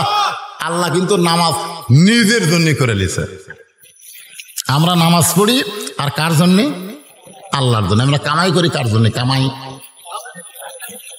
চাকরি করি কার জন্যে? ব্যবসা বাণিজ্য করি কার জন্য? আমার বলি না ভাই আমার 2টা ছেলে আছে রে, আমার 2টা মেয়ে আছে, এদের জন্য আমাকে কষ্ট করা লাগতেছে। আমরা নামাজ পড়ি শুধুমাত্র আল্লাহর জন্য। ধরে কোন সুবহানাল্লাহ। চাকরি করি অন্য কারোর জন্যে, ব্যবসা করি অন্য কারোর জন্যে, আর নামাজ পড়ি আমরা আল্লাহর জন্যে। আল্লাহ বলেন, হাবিব আপনার উপর যেই কিতাব আমি নাজিল করেছি, এই কিতাবের মধ্যে আমি ঘোষণা করেছি মিল্লাতা আবিকুম ইব্রাহিম ওয়া সাম্মাকুমুল মুসলিমিন। এই জাতির পিতা আগুনের চড়কের উপরে যখন বসে আছে, বাবা আজর রশি ধরে টানতেছে, ফেরেশতা জিবরাইল বলতেছে, ওগো আল্লাহর নবী ইব্রাহিম, আপনি যদি চান আমাকে আল্লাহ 600 পাকা দিয়েছে, একটা পাকার বাতাস দিব, আগুনের চুলা সাগরের মধ্যে গিয়ে নিভে যাবে। ইব্রাহিম বললেন, জিবরাইল তুমি আমাকে সাহায্য করতে চাও, মাখলুক হয়ে মাখলুকের কাছে সাহায্য চাওয়া জায়েজ নাই। হাসবি আল্লাহ নিমাল ওয়াকিল অনিমাল মাওলা অনিমান নাসির। যখন চড়ক থেকে ইব্রাহিম পড়ে গেল, আগুনে পড়ার সঙ্গে সঙ্গে আল্লাহ ঘোষণা করলেন, কুলনা ইয়া নারু কুনি বারদাও ওয়া সালামান আলা ইব্রাহিম। আগুনের চুলা শান্তির বাগান পাওয়ার সঙ্গে সঙ্গে শুকরিয়াতান ইব্রাহিম নবী 4 রাকাত নামাজ আদায় করে। ওই 4 রাকাত নামাজ আমি আল্লাহর এতই ভালো লাগছে, আমি 4 রাকাত নামাজ যত্ন করে রাইখা দিয়েছি। আজকে লাইলাতুল মিরাজে আপনার উম্মতের জন্য জোহরের 4 রাকাত ফরজ হিসেবে আপনাকে দিয়ে দিলাম। আপনার উম্মতের জোহরের 4 রাকাত ফরজ যখন জামাতের সঙ্গে আদায় করবে, ইব্রাহিম নবীর সম পরিমাণ আল্লাহ দিয়া দিব। নবী বলেন, আল্লাহ জোহরের 4 রাকাত ফরজ নামাজ আদায় করলে ইব্রাহিম নবীর সম পরিমাণ সওয়াব যদি আপনি দেন, আর এমন খুশি যদি আপনি হন, আমার বিশ্বাস আমার উম্মতেরা মরে যাবে, কিন্তু ওদের জীবনে জোহরের নামাজ কোনোদিন বাদ দিবে না। মরার আগে কোনোদিন জোহরের নামাজ ইচ্ছা করে বাদ দিবে? আপনারা কারা কারা দিবেন? আজকে ওয়াজ শোনার পরে জোহরের নামাজ ইচ্ছা করে কারা কারা বাদ দিবেন না, তারা একটু আল্লাহ হাত দেখান ইচ্ছা করে। যারা যারা বাদ দিবেন হাত তোলেন না কেন ভাই? ফেরেশতারা সাক্ষী হয়ে যাক। লিল্লাহু আকবার। হাত নামান, হাত নামান। নবী বলেন, আল্লাহ আসরের 4 রাকাত ফরজ নামাজ আদায় করলে আপনি কেমন খুশি হবেন আমি নবী একটু শুনতে চাই। আল্লাহ বলে, হাবিব শুধু আপনি খুশি হলেন হবে না, আমি আল্লাহ খুশি হবার চাই। আসরের 4 রাকাত ফরজ নামাজ আপনার উপরে যে কোরআন নাজিল করা হয়েছে, এই কোরআনের ভিতরে একটা নবীকে সবচাইতে বেশি নিয়ে আলোচনা, যেই নবীর নাম হলো মুসা কালিমুল্লাহ। নবীর নাম কি? মুসা কালিমুল্লাহ। 5 ওয়াক্ত নামাজের মধ্যে আসরের নামাজ হচ্ছে সালাতুল উস্তা। খুব খেয়াল করবেন, আল্লাহ রাসূল বলেছেন আসরের নামাজ নিজের জিম্মায় যারা আদায় করবে, বাকি 4 ওয়াক্ত নামাজ আদায় করা আল্লাহ তার জন্য সহজ করে দেয়। জোরে করে সুবহানাল্লাহ। কোন নামাজ? এই মাঝখান থেকে কয়টা যুবক উঠে গেছে? এই নামাজের কথা ভালো লাগতেছে না? নামাজ পড়বেন না আপনারা? লাভ নাই তো, নামাজ আদায় না করলে তার কিছুই থাকবে না। এমন কথা আমার সম্পর্কে বলা হয়েছে যে ভাইজান, এই যে নামাজ, যে নামাজ নিয়ে আমি কথা বলতেছি, মসজিদকে কেন্দ্র করে মাহফিল, মসজিদকে কেন্দ্র করে মাহফিল। এই ফাঁকা জায়গাটা পুরো করে দেন তো, এই পেছনের লোকেরা সামনে আসেন তো। এই মাঝখানে এত করে ফাঁকা থাকলে এই জায়গা কিন্তু শয়তান বসবি, শয়তান। আপনারা কি চান যে আমাদের কোলের কাছে শয়তান বসুক? চান? ফাঁকা থাকলে পিছনে থাক, শয়তান বসবার চাচ্ছে থাক, ওই পিছে থাক যা। কিন্তু মাঝে মাঝে শয়তানকে চান্স দেওয়া যাবে না তো। আমরা এই করোনার কারণে আমরা মাঝে মাঝে শয়তানকে চান্স দিছি। সারা জীবন আমরা ওয়াজ করছি 3 জায়গায় ফাঁক রাখা যাবে না। তার মধ্যে 1 নম্বর হলো নামাজের কাতার যখন করব তখন মাঝে মাঝে ফাঁক রাখা যাবে, কিন্তু করোনা আসার কারণে কিন্তু আমরা ফাঁক থুছিলাম। ঠিক কিনা বলে? করোনা এসে আমাদের নামাজ ফাঁক করে দিল। আমি কিন্তু কোনো মাহফিলে করোনার কয়েক বছর বলতেই পারিনি যে ভাই চাপা চাপা বসেন, এটা বলবারই সাহস পাইনি। নামাজের মধ্যে যেটি ফাঁক, সেটি কোরআনের মাহফিলে চাপে বসতে বলা যাবে? এক স্বামী স্ত্রী বলতেছে, হাই রে বাংলাদেশে করোনা, একই ল্যাপের তলে স্বামী স্ত্রী ঘুম পাড়ি। যখন চাকরির যাই তখন বাসে উঠলে আর একসঙ্গে বসবার দেয় না। স্বামী এক সিটে বসে, মাঝখানে এক সিট ফাঁকা, আর এক সিটে বউ বসে। তাই মাঝখানে সিট ফাঁকা রাখা লাগবে, করোনা। আমরা স্বামী স্ত্রী ভাই একসাথে গলা ধরে ঘুম পাড়ি রে, বাসে উঠলে ফাঁক রাখা চলবে। করোনা করোনা, এই করোনার কারণে অনেক ফাঁক হয়ে গেছিল বাংলাদেশ। এখন আর করোনা আছে? এই জন্য ফাঁক বন্ধ করে সামনের দিকে বসেন, ফাঁকা থাকলে পিছনে থাক, অসুবিধা নেই। মুসা নবীর সবচাইতে জলিল কদর আল্লাহর এমন একজন পয়গম্বর, মাঝে মধ্যে আল্লাহর সঙ্গে মুসা নবীর অনেক গল্প হয়েছে, ধরে কোন ঠিক কিনা। একদিন মুসা নবী আল্লাহকে বলতেছে, আল্লাহ আমি তো জান্নাতে যাব, আমার সঙ্গে জান্নাতি কে হবে? আল্লাহ কয়, মুসা তুমি জান্নাতে যাবা এই গ্যারান্টি কোথায়? মুসা বলতেছে, আল্লাহ আপনি কোন কি, আমি জান্নাতি। আল্লাহ বলে, মুসা জান্নাতে যাবা তার গ্যারান্টি কোথায়? মুসা বলতেছে, আল্লাহ ও আল্লাহ তুমি জান্নাত বানাইছো, তুমি কি জান্নাতে থাকবা? তুমি যাদেরকে জান্নাত দিবা তাদের সম্পর্কে তুমি বলেছো, ফাদখুলি ফি ইবাদি ওয়াদখুলি জান্নাতি। কেউ যখন আমার বান্দা হয়ে গেল, এ যেন জান্নাতের মধ্যে প্রবেশ করলো। আল্লাহ আমি তো জান্নাতে যাবই, তা আমার সঙ্গে জান্নাতি কে হবে একটু বলেন আল্লাহ। আল্লাহ বলতেছে, শুনবার যখন চাস রে মুসা, তোর সঙ্গে জান্নাতে হবে অমুক বাজারের একটা কসাই। যেই কইছে কসাই, মুসা নবী চুপ করছে যে আল্লাহ আমার সঙ্গে কেলাকেলি করতেছেন। কেলাকেলি? আমি একজন নবী আর আমার সঙ্গে একটা কসাই জান্নাতি হবে? আল্লাহ বলতেছে, শুনবার চাইছিলি এই জন্য শুনাইলাম। মুসা বলতেছে, আল্লাহ কসাই কেমনে আমার সঙ্গে জান্নাতি হবে? আল্লাহ বলবে, জানবার যদি চাও তাহলে কসাইয়ের কাছে যাও। তাও আল্লাহ কইল না যে কসাইকে তোমার কাছে পাঠাচ্ছি, আল্লাহ বলতেছে জানবার যদি চাও তো কসাইয়ের কাছে যাও। মুসা নবী কসাইয়ের কাছে গেছে, যা দে কসাই গোস্ত কাটতেছে, সমানে খেলে দাও মারতেছে। আর গোস্ত কাটা দেখি মুসা নবী চমকে চমকে উঠতেছে, হায় হায় রে, যে হারে গোস্তর উপর চোট মারে। গোস্ত বিক্রি হওয়ার পরে সামান্য গোস্ত নিয়ে কসাই যখন বাড়ির দিকে যায়, মুসা নবী সালাম দিয়ে বলে, ওগো আল্লাহর বান্দা, আমি আজকে রাত্রে তোমার বাড়ি থাকবার চাই। কসাই গোস্ত টোপলা দেখে বলতেছে, লোভ করা লাভ নাই, তুমি আমার হাতে গোস্তের টোপলা দেখে লোভ করতেছো, কোনো লাভ নাই। মুসা কয়, আল্লাহ এটা কেমন মানুষ, আমি খালি থাকবার চাইছি, ওই গোস্তের টোপলা দেখায়। আল্লাহ কয়, থাকো, যাও দেখো।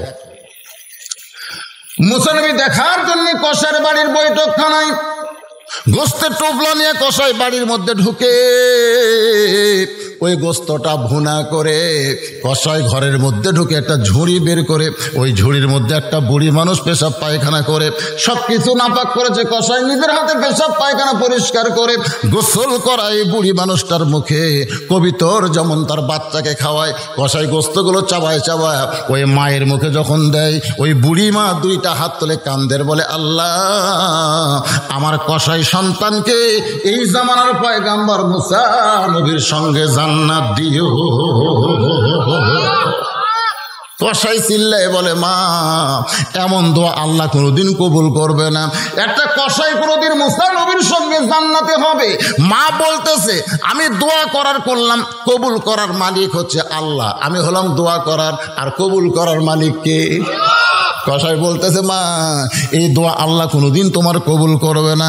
মুসা নবী বৈঠকখানা থেকে বলে, কসাই ভাই তোমার মায়ের দোয়া আল্লাহ কবুল করেছে। কসাই চিল্লায় বলে, তুমি কে গো? আমার মায়ের দোয়া কবুল হয়েছে তুমি কেমনে বোঝো? মুসা কান্দের বলে, আমি জামানার নবী মুসা পয়গাম্বর। وَكَذَا رَبُّكَ أَلَّا تَعْبُدُوا إِلَّا إِيَّاهُ وَبِالْوَالِدَيْنِ إِحْسَانًا। রে দুনিয়ার মানুষেরা, তোমরা নামাজ পড়ো, রোজা করো, জিকির করো, হজ করো, যাকাত দাও, আল্লাহর ইবাদত করার সঙ্গে সঙ্গে তোমাদের আর একটা ইবাদত করা লাগবে, সেইটা হলো তোমাদের বাপ মার প্রতি ihsan করো, দয়া করো, ভক্তি করো। কোনো সন্তান বাপ মার অন্তরে কষ্ট দিয়া সে যতই নামাজ পড়ুক, একটা নামাজও আল্লাহর দরবারে কবুল হবে না। একদিন মুসা বলতেছে, আল্লাহ বলতেছে, মুসা দুনিয়াতে সবচাইতে জ্ঞানী কে? মুসা বলতেছে, আমি। আল্লাহ কয়, মুসা তোমার সাথে জ্ঞানী কেউ নাই? না, তুমি আল্লাহ, আমি কালিমুল্লাহ, যত গল্প হয় তোমার সাথে আমার, তোমার যত জ্ঞান সব আমার কাছে, আর কারো কাছে নাই। এটাও কোরআনের মধ্যে আল্লাহ দিয়েছে, বুখারী শরীফ হাদিসের মধ্যেও দিচ্ছে যে মাজমাউল বাহরাইন, যদি তোমার চাইতে জ্ঞানী কোনো ব্যক্তিকে দেখতে চাও, দুই সাগরের মাঝখানে যাও। বিশাল লম্বা ঘটনা, মানে মুসাকে নিয়ে আল্লাহ সবচাইতে বেশি আলোচনা করেছে এই কোরআনে। ধরে কোন কথা ঠিক কিনা? সেই মুসা নবী একদিন তুর পর্বতে গিয়ে আল্লাহকে বলতেছে, আল্লাহ আপনি কেমন আছেন? আল্লাহ বলতেছে, মুসা আমি কেমন আছি এটা যখন জানবার চাও, ইযহাব ইলা ফিরাউন ইন্নাহু তাগা, আমি আল্লাহ কেমন আছি যদি জানবার চাও তাহলে ফেরাউনের কাছে যাও। মুসা নবী ফেরাউনের কাছে গেল, আসরের 4 রাকাত নামাজ কেমনি পাইছি এটা বলতেছে। ফেরাউনের কাছে যায়, দেখে ফেরাউন জিকির করতেছে, আনা রব্বুকুমুল আলা, আনা রব্বুকুমুল আলা, আমি হলাম সবচাইতে বড় আল্লাহ। আচ্ছা, এটা যদি আমাদের কাছে ফেরাউন কয় আমরা হয়তো বিশ্বাস করব, কিন্তু মুসার কাছে তখন বলতেছে, মুসা বিশ্বাস করবি? কারণ এই মাত্র মুসা কার সাথে কথা বলেছে? এই মাত্র আপনি কোরআন পড়ে টেজে আইছেন, আপনি এই মাত্র কোরআন শরীফ পড়ে টেজে আইছেন ওয়াজ করার জন্য। আর আসার পরে কেউ যদি বলে হুজুর এইগুলো ওয়াজ করতেছে, এগুলো করা ঠিক না, যে লোকটা বলতেছে এরা হলো ফেরাউনের গোষ্ঠী। ধরে কারণ কার গোষ্ঠী? কারণ ফেরাউনের গোষ্ঠীরা কোনো সময় চাবে না যে আল্লাহর রাজত্ব দুনিয়াতে কায়েম হোক। তাবারাকাল্লাযী বিয়াদিহিল মুলক ওয়া হুয়া আলা কুল্লি শাইইন কাদির, এইটা কখনো ফেরাউনের গোষ্ঠী চাবে না। ধরে কোন কথা ঠিক কিনা? কোনো সময় চাবে। এখনই মুসা নবী আল্লাহর সঙ্গে কথা বললো, আর ফেরাউনের কাছে এসে দেখে ফেরাউন বলতেছে আমি সবচাইতে বড় আল্লাহ। মুসা কয় কে রে? ই যদি সবচাইতে বড় আল্লাহ হয় তাহলে যার সাথে আমি কথা বললাম সেটা কে?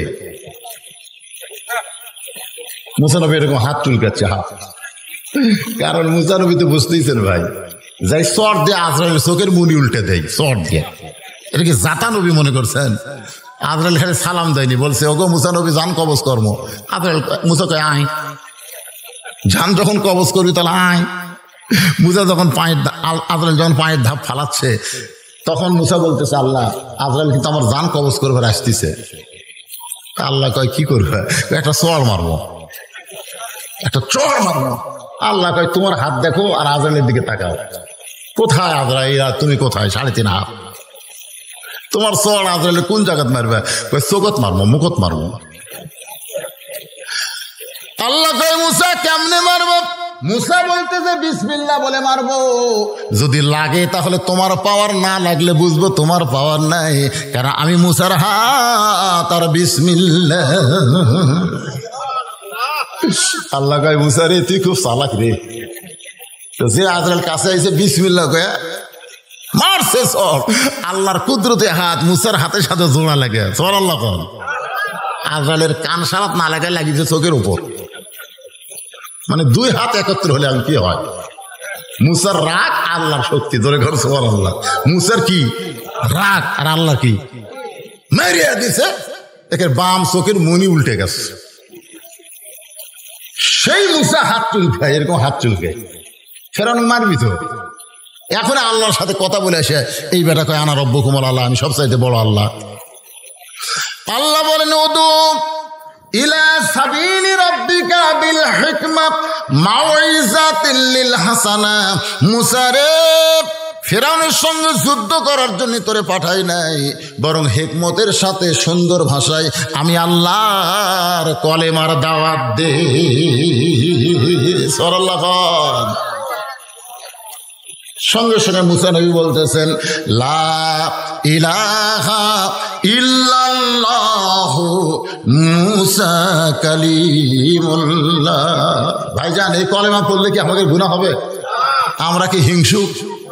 আপনি যদি খ্রিস্টানক বলেন যে তোরা কলমা পড়, ওরা বলবে লা ইলাহা ইল্লাল্লাহ ঈসা রুহুল আল্লাহ। ওরা কিন্তু ঈসা পর্যন্ত মানে। যদি আপনি ইহুদিকে বলেন তোরা কলমা পড়, ওরা বলবে লা ইলাহা ইল্লাল্লাহ মুসা কালিমুল্লাহ। ওরা কিন্তু মুসা পর্যন্ত মানে। ওই যে ইসরায়েলের ইহুদি, এরা কিন্তু মুসা পর্যন্ত মানে। আর আমেরিকার খ্রিস্টান, এরা কিন্তু ঈসা আলাইহিস সালাম পর্যন্ত মানে। আর যারা মুসলমান, তারা সমস্ত নবীকে মানে আর আমাদের নবীকে ইত্তেবা করে। জোরে কোন কথা ঠিক না? তাহলে মুসা নবীর কলমা পড়তে আমাদের কোনো আপত্তি? খ্রিস্টানদের আপত্তি আছে, তারা পড়বে না। আমাদের নবীর কলমা পড়তে খ্রিস্টানদের আপত্তি আছে, কিন্তু আমাদের কোনো আপত্তি নেই। আপনারা কি আপত্তি করতেছেন? তাহলে সকলে পড়েন লা ইলাহা ইল্লাল্লাহু মুসা কালিমুল্লাহ। সঙ্গে সঙ্গে ফেরাউন লাফ দিয়ে উঠছে। এতক্ষণ ফেরাউন কিন্তু সিয়ারত বসে ছিল, এখন ফেরাউন লাভ ধরে বলতেছে, রে মুসা, তোর আল্লাহর জিকির যদি করবার চাস তোর আল্লাহর জায়গা যা। তোর আল্লাহর জিকির যদি করবার চাস তোর আল্লাহর জায়গা যা। আমার রাজত্বের মধ্যে তোর আল্লাহর জিকির চলবি না। কথাটা সাই দেখছেন? হুজুর, ওয়াজ যদি করেন মসজিদের মধ্যে করেন, মসজিদের মধ্যে করেন, কিন্তু বাহিরে করা চলবে না। জিজ্ঞাসা করা হয় এটা কার জায়গা? বলছে নওগাঁর এই সাইডটা অমুকের, বদলগাছি মহাদেবপুর অমুকের, নিয়ামতপুর সাপাহার পোষা অমুকের। তো সব জায়গা যদি তোমরাই বাঁটাই লাও, আল্লাহর কুন্ডা দরকার। আল্লাহটা যদি দেখবার চান তাহলে 2 মিনিট হাঁটা লাগবে হুজুর, 2 মিনিট হাঁটলে দেখা যাবে। তো চলেন যাই দেখি। মসজিদের সামনে যা বলতে হুজুর আমাকে এলাকার আল্লাহর কোনো জায়গা নাই। তো এই 10 শতক আমার চাচা আল্লাহ দান করছে। এই যে মসজিদের এরিয়া দেখতেছেন, এখানেও আল্লাহর কিছু ছিল না, আমার চাচা দয়া করে আল্লাহ দিছে। আর আমরা টাকা পয়সা দিয়ে আল্লাহ 2 তালা বেড়া দিছি, এইবার 3 তালা করবার চাচ্ছি হুজুর। ফেরেশতা কয় আল্লাহ এটা কোন দেশ? আল্লাহ যেই দেশে তোমার কিছু নেই, আর চাচা দিলে তুমি পাও, এরা টাকা দিয়ে তোমার ঘর বানা দেয়, এই দেশের নাম কি? আল্লাহ বলতেছে এটাই হলো ফেরাউনি বাংলাদেশ রে, এটাই হলো ফেরাউনি বাংলাদেশ। এই দেশে আমি আল্লাহর কিছু নাই রে, এরা দান করলে আমি পাই, না দিলে আমার নাই। বর্তমানে আল্লাহ বাংলাদেশে সবচাইতে গরিব অবস্থায় আছে। কথা কন না কেন? নিজের বাড়ির জন্য আপনি কোনোদিন রাস্তায় দাঁড়ায় বলছেন, ভাই রে আমার 3 তলা বিল্ডিং করতে পারবে, আমার 10 বস্তা সিমেন্ট শর্ট করছে, ভাই আল্লাহর কোন বান্দা আছে 5টা বস্তা সিমেন্ট চাই, এরকম কোনোদিন চাইছেন? তো নিজের 4 তলা বাড়ি আপনি একলা করতেছেন, ওই বাড়ির করতে আপনি টাকা বাড়ায়, আপনাকে ভিক্ষা করা লাগে না। আর আল্লাহর ঘর করে বলছে দেও ভাই, দিব না। আমি কই দেও ভাই, ওই পকেট থেকে কই দিব না। এমনকি জানেন কতগুলো বেহুদ্দা দেখি মসজিদের দান বাক্স মুখের সামনে দিয়ে যায়, 2-1 পকেট থেকে টাকা বার করে, সব চাইতে পুরাতন ছেঁচড়া টাকা, পানালা লেয়নি, চা আলা ধরেনি, ওই সিঙ্গা টাকা ওই আলগুতি বাড়ি করে কৌটার মধ্যে দিছে। আর একজন দেখতেছে 500 টাকা আছে, 10 টাকা আছে, কাঁচা টাকা খুঁজতেছে, কাঁচা টাকা সব চাইতে ছোট টাকা 5 টাকা শুট করে দিছে। আর একজন ভাই ওর পকেটের টাকা থাকতেও ওই এরকম ধরে ছুঁয়ে দিছে। আর একজন ওর 2 পকেট টাকা ভরা ওই বাম হাতে এইরকম মারিছে। 4-5 মুসল্লি সাইডে কৌটা চলে গেছে, চৌচৌকর চলে গেছে। ফেরেশতা কয় আল্লাহ আমরা কি দেখতেছি, তোমার এক বান্দা ছিঁড়া 10 টাকা দিল, আর একজন পকেট ভরা টাকা থুয়ে এসগি 5 টাকা ঢুকালো, আর একজনের টাকা আছে ওই মকসরে থুলো, আর একজনের টাকা থাকার পরে চোখ। এরা কি?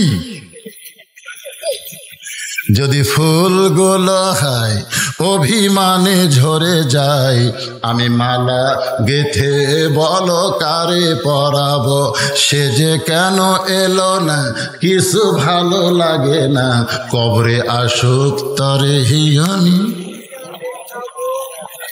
বুঝবেন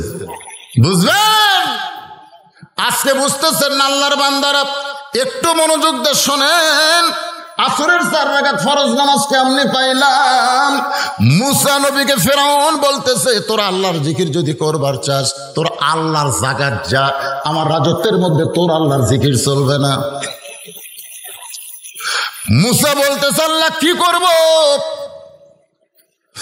আল্লাহ বলে মুসা রে কিছুই করা লাগবে না, তুই খালি ধৈর্য ধর, সহ্য কর। এক সময় ফেরাউন মুসা নবীকে আক্রমণ করলেন, মুসা নবী দৌড়ানো শুরু করলেন। মুসা বলে আল্লাহ কতদূর পর্যন্ত দৌড়াবো? আল্লাহ বলতে ঠিকানা পর্যন্ত যা। এবার এমন জায়গায় গেছে সামনে সাগর, তিন দিকে ফেরাউনের সৈন্য লাঠি সোটা নিয়ে, ফেরাউনের সৈন্য যখন লাঠি সোটা নিয়ে দাঁড়ায় আছে এমন সময় মুসা নবী সাগর দেখতে পায়। আল্লাহকে ডাকতে বলে আল্লাহ গো, আর দৌড়ানোর কোনো জায়গা নাই। আল্লাহ বলে নাসরুম মিনাল্লাহি ওয়া ফাতহুন করিব ওয়াবাশশিরিল মুমিনিন। মুসা নবীর জন্য আল্লাহ সাগরকে 12টা রাস্তা বানাই দিল। ওই রাস্তার মধ্যে মুসা নবী সাঙ্গ পাঙ্গ নিয়ে বলতেছে যে আল্লাহ সাগর রাস্তা বানাই দিল, এই সাগরের শুকরিয়া তার 4 রাকাত নামাজ আদায় করতে চাই। মুসা নবী তার সঙ্গীদের নিয়ে সাগরের তলদেশে 4 রাকাত নামাজ আদায় করে। ওই নামাজটা আল্লাহর এতই ভালো লাগছে, আল্লাহ বলে হাবিব মুসা নবীর ওই 4 রাকাত নামাজ আমি আল্লাহ যত্ন করে রাইখা দিয়েছি। আজকে লাইলাতুল মিরাজে আপনার উম্মতের জন্য আসরের 4 রাকাত ফরজ হিসাবে আপনাকে দিয়ে দিলাম। আপনার উম্মতের আসরের 4 রাকাত ফরজ নামাজ জামাতের সঙ্গে আদায় করবে, মুসা নবীর সমপরিমাণ সওয়াব আমি আল্লাহ দিয়া দিব। লিল্লাহি তাকবীর। নবী বলতেছে আল্লাহ আসরের 4 রাকাত ফরজ নামাজ আদায় করলে সাগরের তলদেশে মুসা নবীর 4 রাকাত পড়ার সমান যদি সওয়াব হয়, আর এই সওয়াব যদি আমার উম্মতেরা জানে, আমার বিশ্বাস জীবন চলে যাবে, ওদের জীবনে কোনোদিন আসরের নামাজ তারা বাদ দিবে না। 2-1 সুবহানাল্লাহ কাছে, বাদ বাকি সুবহানাল্লাহ কয় না। একবার সুবহানাল্লাহ বলে জান্নাতের বাগানত একটা গাছ হচ্ছে রে, সুন্দরবন জান্নাতের বাগানত, একবার তাও সব সুবহানাল্লাহ কেন দেখছেন? সে জাতা গাছ, ইউক্যালিপটাস লয়, মেহগুনি লয়, ফলবান বৃক্ষ। যেই বৃক্ষের ছায়া অতিক্রম করতে তাজা ঘোড়ার 500 বছর লাগবে। ধরে কোন সুবহানাল্লাহ। যতবার সুবহানাল্লাহ কবেন, বেহেশত থেকে ছোটখাটো নাকি? সর্বশেষে যে ব্যক্তিকে জান্নাত দেওয়া হবে ওই জান্নাত হলো পৃথিবীর চাইতে 9 গুণ বড়। ধরে কোন সুবহানাল্লাহ। সর্বশেষে যাক দিবি, জাহান্নাম খাটিয়া খাটিয়া খাটিয়া খাটিয়া কয়লা হইয়া যখন জান্নাতে যাবি, ওই জান্নাত এই পৃথিবীর চাইতে 9 গুণ বড়। তাও সুবহানাল্লাহ কয় না রে বারে। কেন সে জান্নাত যদি মরুভূমির মতন থাকে তাহলে কেমন লাগবে? আরে সুবহানাল্লাহ কল, ওই গাছগুলো ওখানে লাগবে। একই গাছে ওয়ালা তাস্তাহি আনফুসুকুম। আপনি যদি আমের গাছে তলা যায় কন আঙ্গুর খাবো, সাথে সাথে গাছ আম গাছ পাল্টে আল্লাহ আঙ্গুর করে দিবি। আপনি যদি আম গাছের তলার দেখেন আপেল খাবো, সঙ্গে সঙ্গে ওয়ালা তাস্তাহি আনফুসুকুম আল্লাহ আম গাছ পাল্টে আপেল গাছ বানিয়ে দিবি। মানে যা চাবেন আপনি তাই পাবেন।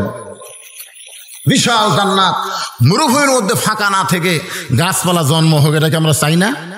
যতবার সুবহানাল্লাহ বলবেন ততবার আপনার নামে নামে জান্নাতের বাগানে একটা করে গাছ আমার আল্লাহ কুদরতে হাত দিয়ে লাগায় দিবে।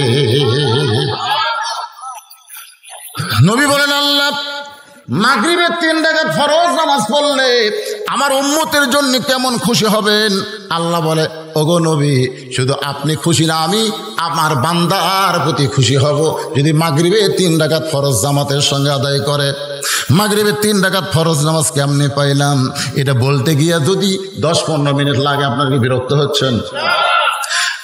নবী আল্লাহ ডাক দেওয়া হাবিব, আপনার উপর যেই কিতাব আমি নাজিল করেছি ওই কিতাবের মধ্যে একজন নবীর নাম রয়েছে, যেই নবীকে নিয়ে আমরা একটা গান শুনেছি, গজল শুনেছি। ইয়াকুব নবী, সবাই বলেন ইয়াকুব নবী বাস করিতেন কেনানে, সবার চাইতে ভালোবাসতেন ইউসুফকে। আল্লাহর একজন নবী ছিল, নাম হলো ইয়াকুব নবী। ধরে কোন কি নবী? ইয়াকুব নবী 2টা বিয়ে করছেন। আমার মা বোনেরা এতক্ষণ ধরে বসে আছে, এরা চিন্তা করতে যে হুজুর হামাকের কোনো ওয়াজ করবি না, কি কন? একে একটু চিন্তা আছে না? নাই, ইয়াকুব নবী কিন্তু 2টা বিয়ে করছে। ধরে কোন কয় বিয়ে? সমস্ত নবী, খালি ইয়াকুব নবী না। একজন নবী শুধু একটা বিয়ে করছে, একজন নবী মাত্র 1 বিয়ে করছে, আর একজন নবী এখনো পর্যন্ত বিয়ে করেনি। মাশাআল্লাহ। আর যে নবী 1 বিয়ে করছে তার নাম হলো আদম নবী, 1 বিয়ে। 2 বইয়ের মজা আমাকে বাপ পায়নি। আমাদের আদি বাবা কিন্তু 2 বইয়ের মজা পায়নি। আর আমাকে নবী বিয়ে করছে 11টা। সুবহানাল্লাহ। এই শোনেন, এই যে কোরআন শরীফ আপনারা পড়বেন, এই কোরআন শরীফ যেখানে বিয়ার আয়াত আছে সেখানে কিন্তু 2 দিয়ে শুরু হচ্ছে। কারণ আল্লাহর চাইতে বেশি কে জানে? আল্লাহ জানে প্রত্যেকটা মরদ মানুষ যদি 2টা করে বিয়া করে মোটামুটি জীবন জান্নাতে জীবন হয়ে যাবে। এক বউ যদি রাগ করে কই থাক থাক, ওটার কাছে যাচ্ছি, দৌড়ে এসে পাও ধরে কবি দরকার নেই। এখন আমাদের একটা রাগ করলেও যা, না করলেও তাই, ওই বাইলা মাছের মতন আমরা হয়ে গেছি। তোর এখন কথা ঠিক কিনা? তো এখন 2 দিয়ে আল্লাহ বলেছেন মাস না, 2টা বিয়া করো। যদি তুমি সেই মরদ হও সলাসা 3টা করো, যদি তুমি জাতের মরদ হও তো 4টা করো, আর বা মানে 4টা করো। যদি না পারো হয়তো একটা নিয়েই ধৈর্য ধরো। তুই ইয়াকুব নবী বিয়া করছেন 2টা, জোরে কোন কয়টা? এক বিবির পেট থেকে আল্লাহ 2টা সন্তান দিছে, আর এক বিবির পেট থেকে দিছে 10টা সন্তান। ইয়াকুব নবী নির্জনে বসে আল্লাহর কাছে কাঁদতেছে, আল্লাহ আমি নবী হয়ে জন্ম দিলাম, আমার 12টা সন্তানের মধ্যে 2টা ভালো, আর এই 10টা এত খারাপ কেন হলো? মাবুদ আমি নবী হয়ে জন্ম দিলাম, এরপরেও আমার 2টা সন্তান এত ভালো, আর এই 10টা এত খারাপ কেন হলো? আল্লাহ ডাক দিল, ইয়াকুব তোমার 2টা সন্তান ভালো হওয়ার পেছনে কারণ হলো ওদের মা ভালো, আর 10টা খারাপ হওয়ার পিছনে কারণ হলো ওদের মা খারাপ। এখান থেকে প্রমাণ হয়ে গেল বাবার কারণে সন্তান ভালো মন্দ হয় না, সন্তান ভালো মন্দ হয় মায়ের কারণে। আমি যখন একজন নেপোলিয়ানের বক্তব্য পড়ি তখন বলেছে একটা নেপোলিয়ান, তোমরা যদি একটা ভালো সন্তান চাও, একে খ্রিস্টান বলেছে একটা নেপোলিয়ান, যে তোমরা যদি ভালো একটা সন্তান চাও তাহলে ভালো একটা বাবার দরকার। কথা কয় না, কার দরকার? আপনার পারেন তো কর না কেন? ভালো একটা মায়ের দরকার। এই যারা ঘুরতেছে বসতেছে না, চাই থেকে দেখতেছে, মাঝে মধ্যে মুচকি হাসি মারতেছে, এই জায়গা তোরকে বসার চান্স নাই, জান্নাতের বাগানে বসার চান্স নাই। যারা বসেছেন বিশ্বাস করেন এই জায়গা আপনার জান্নাত পাওয়ার একটা সাক্ষী হয়ে গেল। আর কি মনে করতেছেন? আপনাকে দেখার জন্য অসংখ্য রহমতে ফেরেশতা সামিয়ানা বরাবর আসমান পর্যন্ত দাঁড়িয়ে আছে। এই জন্য বলা হয়েছে খালি জান্নাতি বাগানে এটা রহমানি মাহফিল, রহমত অবারিত বর্ষিত হচ্ছে আপনাকে মাথার উপরে। সুবহানাল্লাহ কন্যা কেন? আর যারা যে চায়ে থায়ে দেখতেছে উস্কি মুস্কি মারতেছে, মারার পিছনে কারণ হলো ওরা যখন মায়ের পেটের মধ্যে ছিল, বুঝলেন, ওদের মাও কিন্তু সহজে বসেনি। কোনো জায়গার যখন গেছে কেউ যদি বলে আপা বসেন, বসে আছি খাড়া হয়ে থাকে, বসে আছি, আমার কাম নাই, তাইকে গোটা পাড়া ঘোরে, পেটের বাচ্চা নিয়ে গোটা পাড়া ঘুরিছে, ওই পেটের মধ্যে আর ঘোরনি ব্যারাম শুরু হচ্ছে। ওই দুনিয়াতে এসে বসবার পারবি না, ওই যে মাও ঘুরিছে উইও ঘুরিছে, পেটের মধ্যে থেকে আর ঘোরা ব্যারাম, ওই খালি চাবি মাইরা দিছে, সাইরা জনম ভরায় ঘুরিতেছে। এরকম কিছু ছেলেপেলে আছে না নাই? দরকার আছে না নাই? ওরা কিন্তু কোরআনের মাহফিলে বসবে না, খালি ঘুরবে। একজন মা যদি ভালো হয়, সন্তান আল্লাহর ওলি হয়। সুবহানাল্লাহ কোন? যদিও কোরআন না হাদিস না, মাল্লাহুল মাওলা ফালাহুল কুল, এইটাকে ব্যাখ্যা করতে গিয়ে বলা হয়েছে 4 বছরের বাচ্চা আব্দুল কাদেরকে মাদ্রাসায় ভর্তি করে দিল মা, মায়ের নাম হলো উম্মুল খায়ের, বলেছেন আমার সন্তান যেন কোরআনের হাফেজ বড় আলেম হয়। এই কথা বলে মা বাড়িতে চলে আসে। পরদিন আব্দুল কাদেরকে ওস্তাদ নিয়ে বলতেছে, বাজান যদি কোরআন হাফেজ হবার চাস তাহলে আগে কায়দা পড়া লাগবে, তারপরে সিবারা, তারপরে আল্লাহর কোরআন ধরতে হবে। এই বলে কায়দা নিয়ে এসে যখন আব্দুল কাদেরকে বলতেছে বল আলিফ, আলিফের পরে হলো বা, তারপরে হলো তা, কিন্তু আব্দুল কাদের আলিফ শোনার সঙ্গে সঙ্গে লাম মিম যালিকাল কিতাবু লা রাইবা ফি হুদাল লিল মুত্তাকিন আল্লাযীনা ইউমিনুনা বিল গায়বি ওয়া ইউকিমুনাস সালাত ওয়া মিম্মা রাযাকনাহুম ইনফিকুন। ওস্তাদ মারছে দৌড়। ওস্তাদ কয় কে রে? আলিফ বলার পরে বা, যে হারে শুরু করছে ই তো ছাড়ে না, ই মানুষের নয়, ই পেতনির বাচ্চা হবে। ভয়ের ঠেলা অর্থাৎ দৌড়। শিক্ষক ছাত্র বলে হুজুর দৌড়েন কেন? বলে আমি একলা পারতেছি না, সগলি মিলে দেখবার চাই। সবাই মিলে ঘরে ধরে আছে, আর ওই 4 বছরের বাচ্চা খালি চোখ বন্ধ করে এরকম ঝুঁকতেছে। ওয়াজিলাত কুলুবুহুম ওয়া ইযা তুলিয়াত আলাইহিম আয়াতুহু যাদাতুহুম ঈমানা ওয়া আলা রাব্বিহিম ইয়াতাওয়াক্কালুন। এক ওস্তাদ কোরআন শরীফ নিয়ে সেভাবে সামনে আয়াতের উপরে আঙ্গুল বুলাইতেছে, একটা আয়াত পর্যন্ত বাদ দেয় না, একটা আয়াত বাদ দেয় না।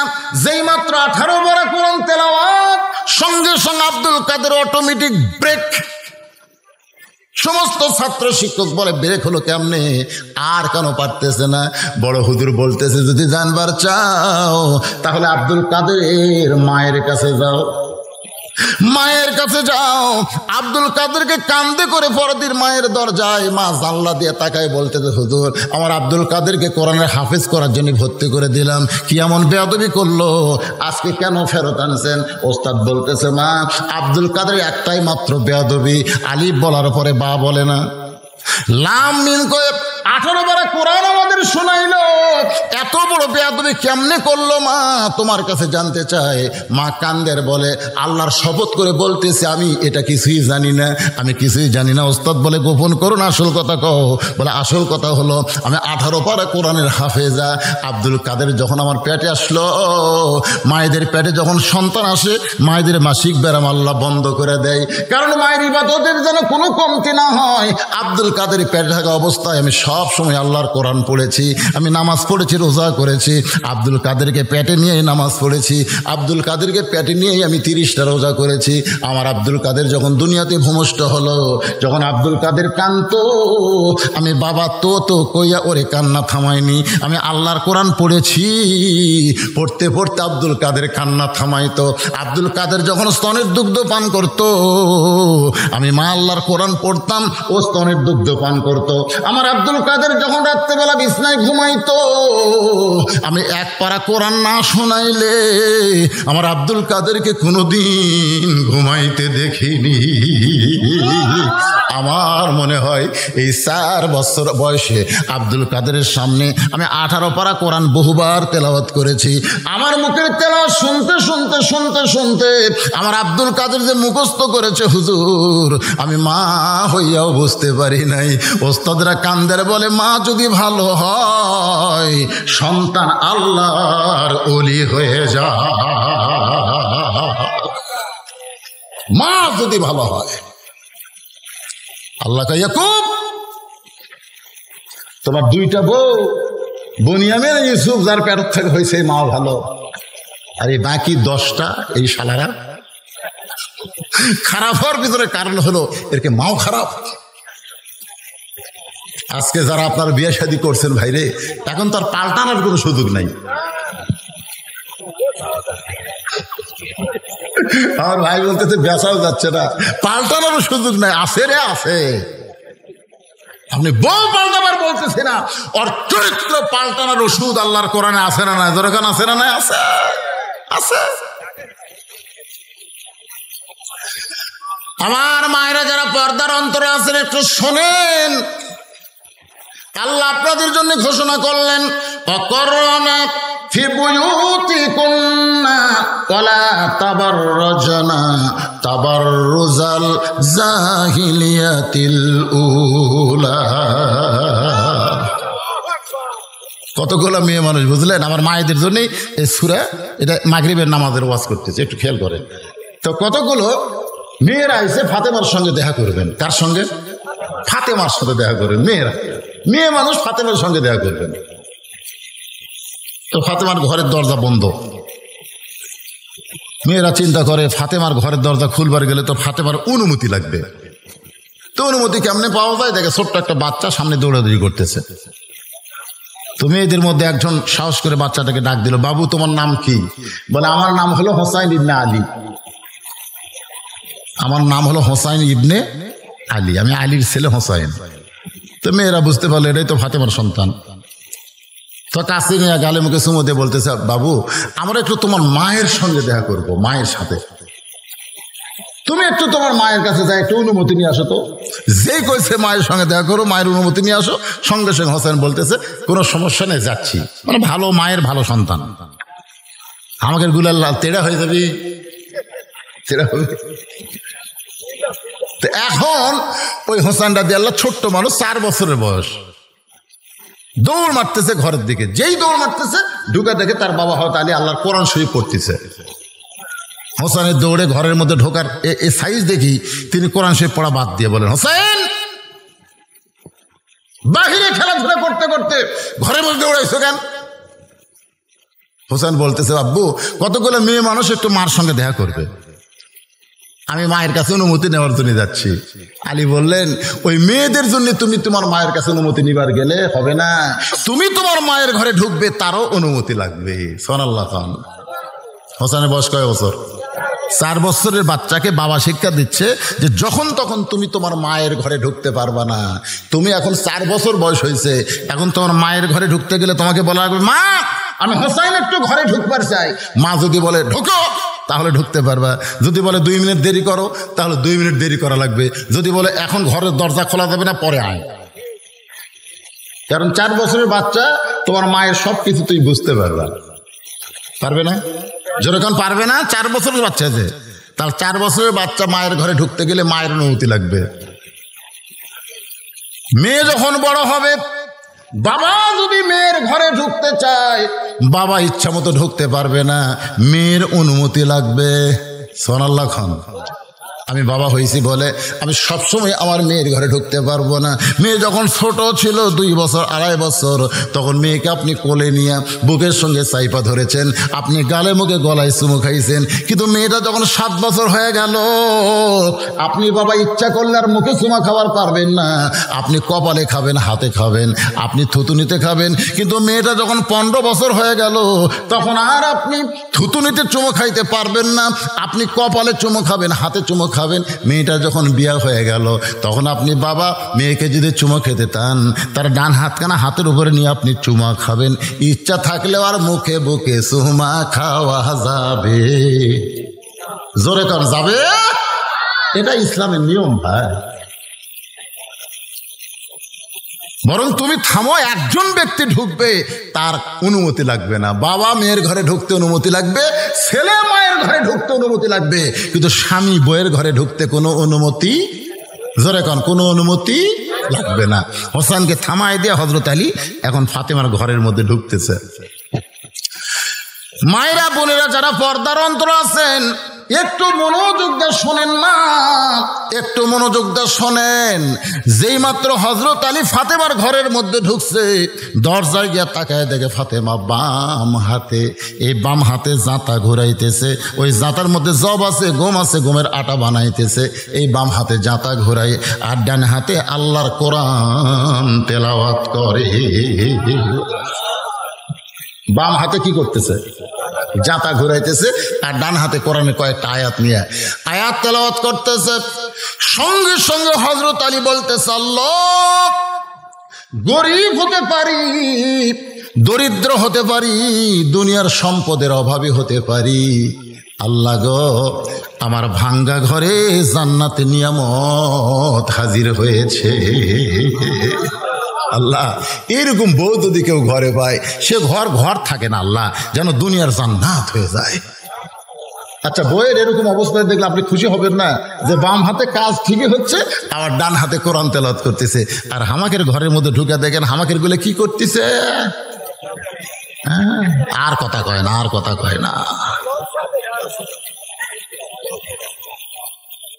আচ্ছা, আপনি মনে করতেছেন আমার বউ স্টার জলসা জি বাংলা দেখে হিন্দুদের পুরের মধ্যে লোকেরা ব্যস্তেছে, আমার কোনো পাপ নাই। হ্যাঁ, মাস গেলে ডিশের বিল কে দেয়? কে দেয় রে?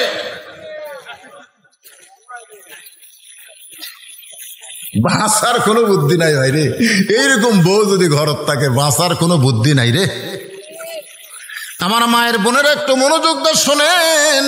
হযরত আলী জবান ফসকে বের হয়ে গেল, রব্বানা পড়েন, রব্বানা আতিনা ফিদ দুনিয়া হাসানাতাও ওয়া ফিল আখিরাতি হাসানা ওয়া কিনা আযাবান্নার। সঙ্গে সঙ্গে ফাতেমা জাতা ঘুরানো বন্ধ, কোরআন তেলাওয়াত বন্ধ। জাঁতা ঘুরান বন্ধ করেছে, কোরআন তেলাওয়াত বন্ধ করে স্বামীর সামনে মুখ বরাবর বুক বরাবর দাঁড়ায়া স্বামীর কপালে একটা চুমা খেয়ে ফাতেমা বলে, স্বামী গো, কোরআন তেলাওয়াত করতে করতে আমার কথা মনে হয়েছে আপনি তো ঘরের মধ্যে কোরআন তেলাওয়াত করতেছিলেন, আমি ওইটা দেখার পরে জাঁতা ঘুরাই গোমরাটা করি আর কোরআন পড়ি। আপনি কেন কোরআন তেলাওয়াত বাদ দিয়ে ঘরের মধ্যে ঢুকেছেন? আমার মনে হয় আমার কথা আপনার বারবার মনে পড়েছে। আলী বলতে, ফাতেমা, আমি ঘরের মধ্যে ঢোকার সঙ্গে সঙ্গে তুমি জাঁতা ঘুরান বন্ধ করলে, তুমি কোরআন তেলাওয়াত বন্ধ করলে কেন? ও ফাতেমা, তুমি জাঁতা ঘুরান বন্ধ করতে পারো, কিন্তু আল্লাহর কোরআন পড়া কেন বন্ধ করলে? ফাতেমা বলে, স্বামী গো, আল্লাহর পরে কাউকে যদি সেজদা দেওয়ার হুকুম থাকতো তাহলে আপনার কদমে আমাকে সেজদা দেওয়া লাগতো, কিন্তু আল্লাহ ছাড়া কাউকে সেজদা দেওয়ার হুকুম নাই।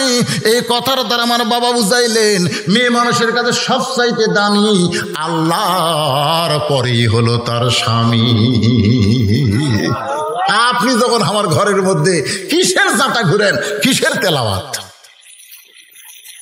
তেলাওয়াত করা তো ফরজ না, তেলাওয়াত করা হলো নফল। আর স্বামী যখন ঘরে আসবে তখন স্বামীর সামনে দাঁড়ানো হলো ফরজ।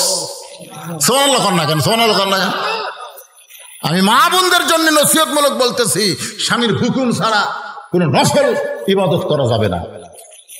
আপনি যদি ফরজের নামাজ পড়েন, ফরজ জোহরের ফরজ পড়তেছেন, আসরের ফরজ পড়তেছেন, এমন সময় স্বামী যদি ডাকে, রহিমা, আপনি ডাকের উত্তর দেওয়া লাগবে না, কারণ আপনি আল্লাহর নামাজ পড়তেছেন। যেরকম কার নামাজ? যদি আপনি নফল নামাজ পড়েন, সুন্নত নামাজ পড়েন, এমন সময় যদি স্বামী ডাকে, রহিমা, সঙ্গে সঙ্গে নামাজ বাদ দেওয়া লাগবে। কি বলেন? কি বলেন? তখন নামাজ বাদ দিয়ে স্বামীর কথার উত্তর দেওয়া লাগবে। স্বামী দুপুরবেলা, শীতের রাত, মাঘ মাস, পৌষ মাস, রাত্রে খুব একটা খেলাধুলা হচ্ছে না, দুপুরবেলা গোসল লাগে, বউকে বলতেছে আসো, বউ বলতেছে আমি রোজা আছি। স্বামী কয়, এটা কিসের রোজা? এটা নফল রোজা, মাসে থাকা লাগে না, সেটা আছি। স্বামী মনে মনে কয়, হাই রে, আমার আগুনত পানি দিল রে, রোজা হবে না, রোজা হবে না। স্বামীর হুকুম ছাড়া কোন নফল রোজা বউ রাখা জায়েজ? কথা কর না কেন ভাই, রাখা জায়েজ নাই। ডাকতেছে স্বামী, রহিমা, কথা কয় না, 3-4 বার, কি আমার কাম নেই, সবসময় ডাকেন কেন? তোর একটাও কাম নাই। স্বামী ডাকতেছে, আগে স্বামীর ডাকে সাড়া দে। আমার মায়েরা বোনেরা যারা পর্দার অন্তরে আছেন, একটু মনোযোগ দিয়ে শোনেন। মাগরিবের 3 রাকাত নামাজ কেমনে পাইলাম, এশার 4 রাকাত নামাজ আমরা কেমনে পাইলাম, আপনারা কি শুনবেন ভাই? কারা কারা শুনবেন? আল্লাহকে একটু হাত দেখাই, লিল্লাহি তাকবীর, হাত নামান। মানে আমার একটু সন্দেহ হচ্ছে। শোনেন, সন্দেহ হওয়ার কারণ কি জানেন? এই আজকের মাহফিল বাদ দিয়ে যতগুলো মাহফিল, সেখান থেকে যদি 200 লোক উঠে যায়, যাক, কারণ হয়েছে 2000, 200 গেলে কোনো সমস্যা আছে? কথা কর না কেন, কোনো সমস্যা আছে? কিন্তু হসে 500, তারই মধ্যে থেকে যদি 200 ওঠে, ওয়াজ থাকতে আজকে তো বুঝতেইছেন ফাঁক ফাঁক, তার মধ্যে আবার 2-1টা মাথা চাড়া দেয় না, আবার আসে, ঘুরে আবার আসে, সেটাও দেখি আসতেছে, কিন্তু চাড়া দিচ্ছে কেন? কিসের পোশাক রে? নামাজের কথা হচ্ছে। আজকে সূরা কাউসারের ওয়াজ আমরা শুনবো, ফাসালি রব্বিকা ওয়ানহার, আগে নামাজ তারপরে কুরবানি। জোরে কোন কথা ঠিক কিনা? আমি নামাজের কথা বলতেছি। কেবল হতে হতে কি হয়েছে? ফজর হয়েছে, জোহর হয়েছে, আসর হয়েছে, মাগরিব শুরু করছি। মাগরিবের পরে এশা আছে না নাই? আমরা 5 ওয়াক্ত নামাজের ওয়াজ শুনবো ইনশাল্লাহ। ফজর থেকে নামাজ শুরু করব, বাকি জীবনে একটা ওয়াক্ত নামাজ বাদ দিব না। এটা মসজিদের একটা বড় উন্নয়ন। জোরে কোন কথা ঠিক কিনা? কিন্তু ভাইজান, আপনারা সবাই শুনবেন, হাত তুলছেন, মাশাআল্লাহ।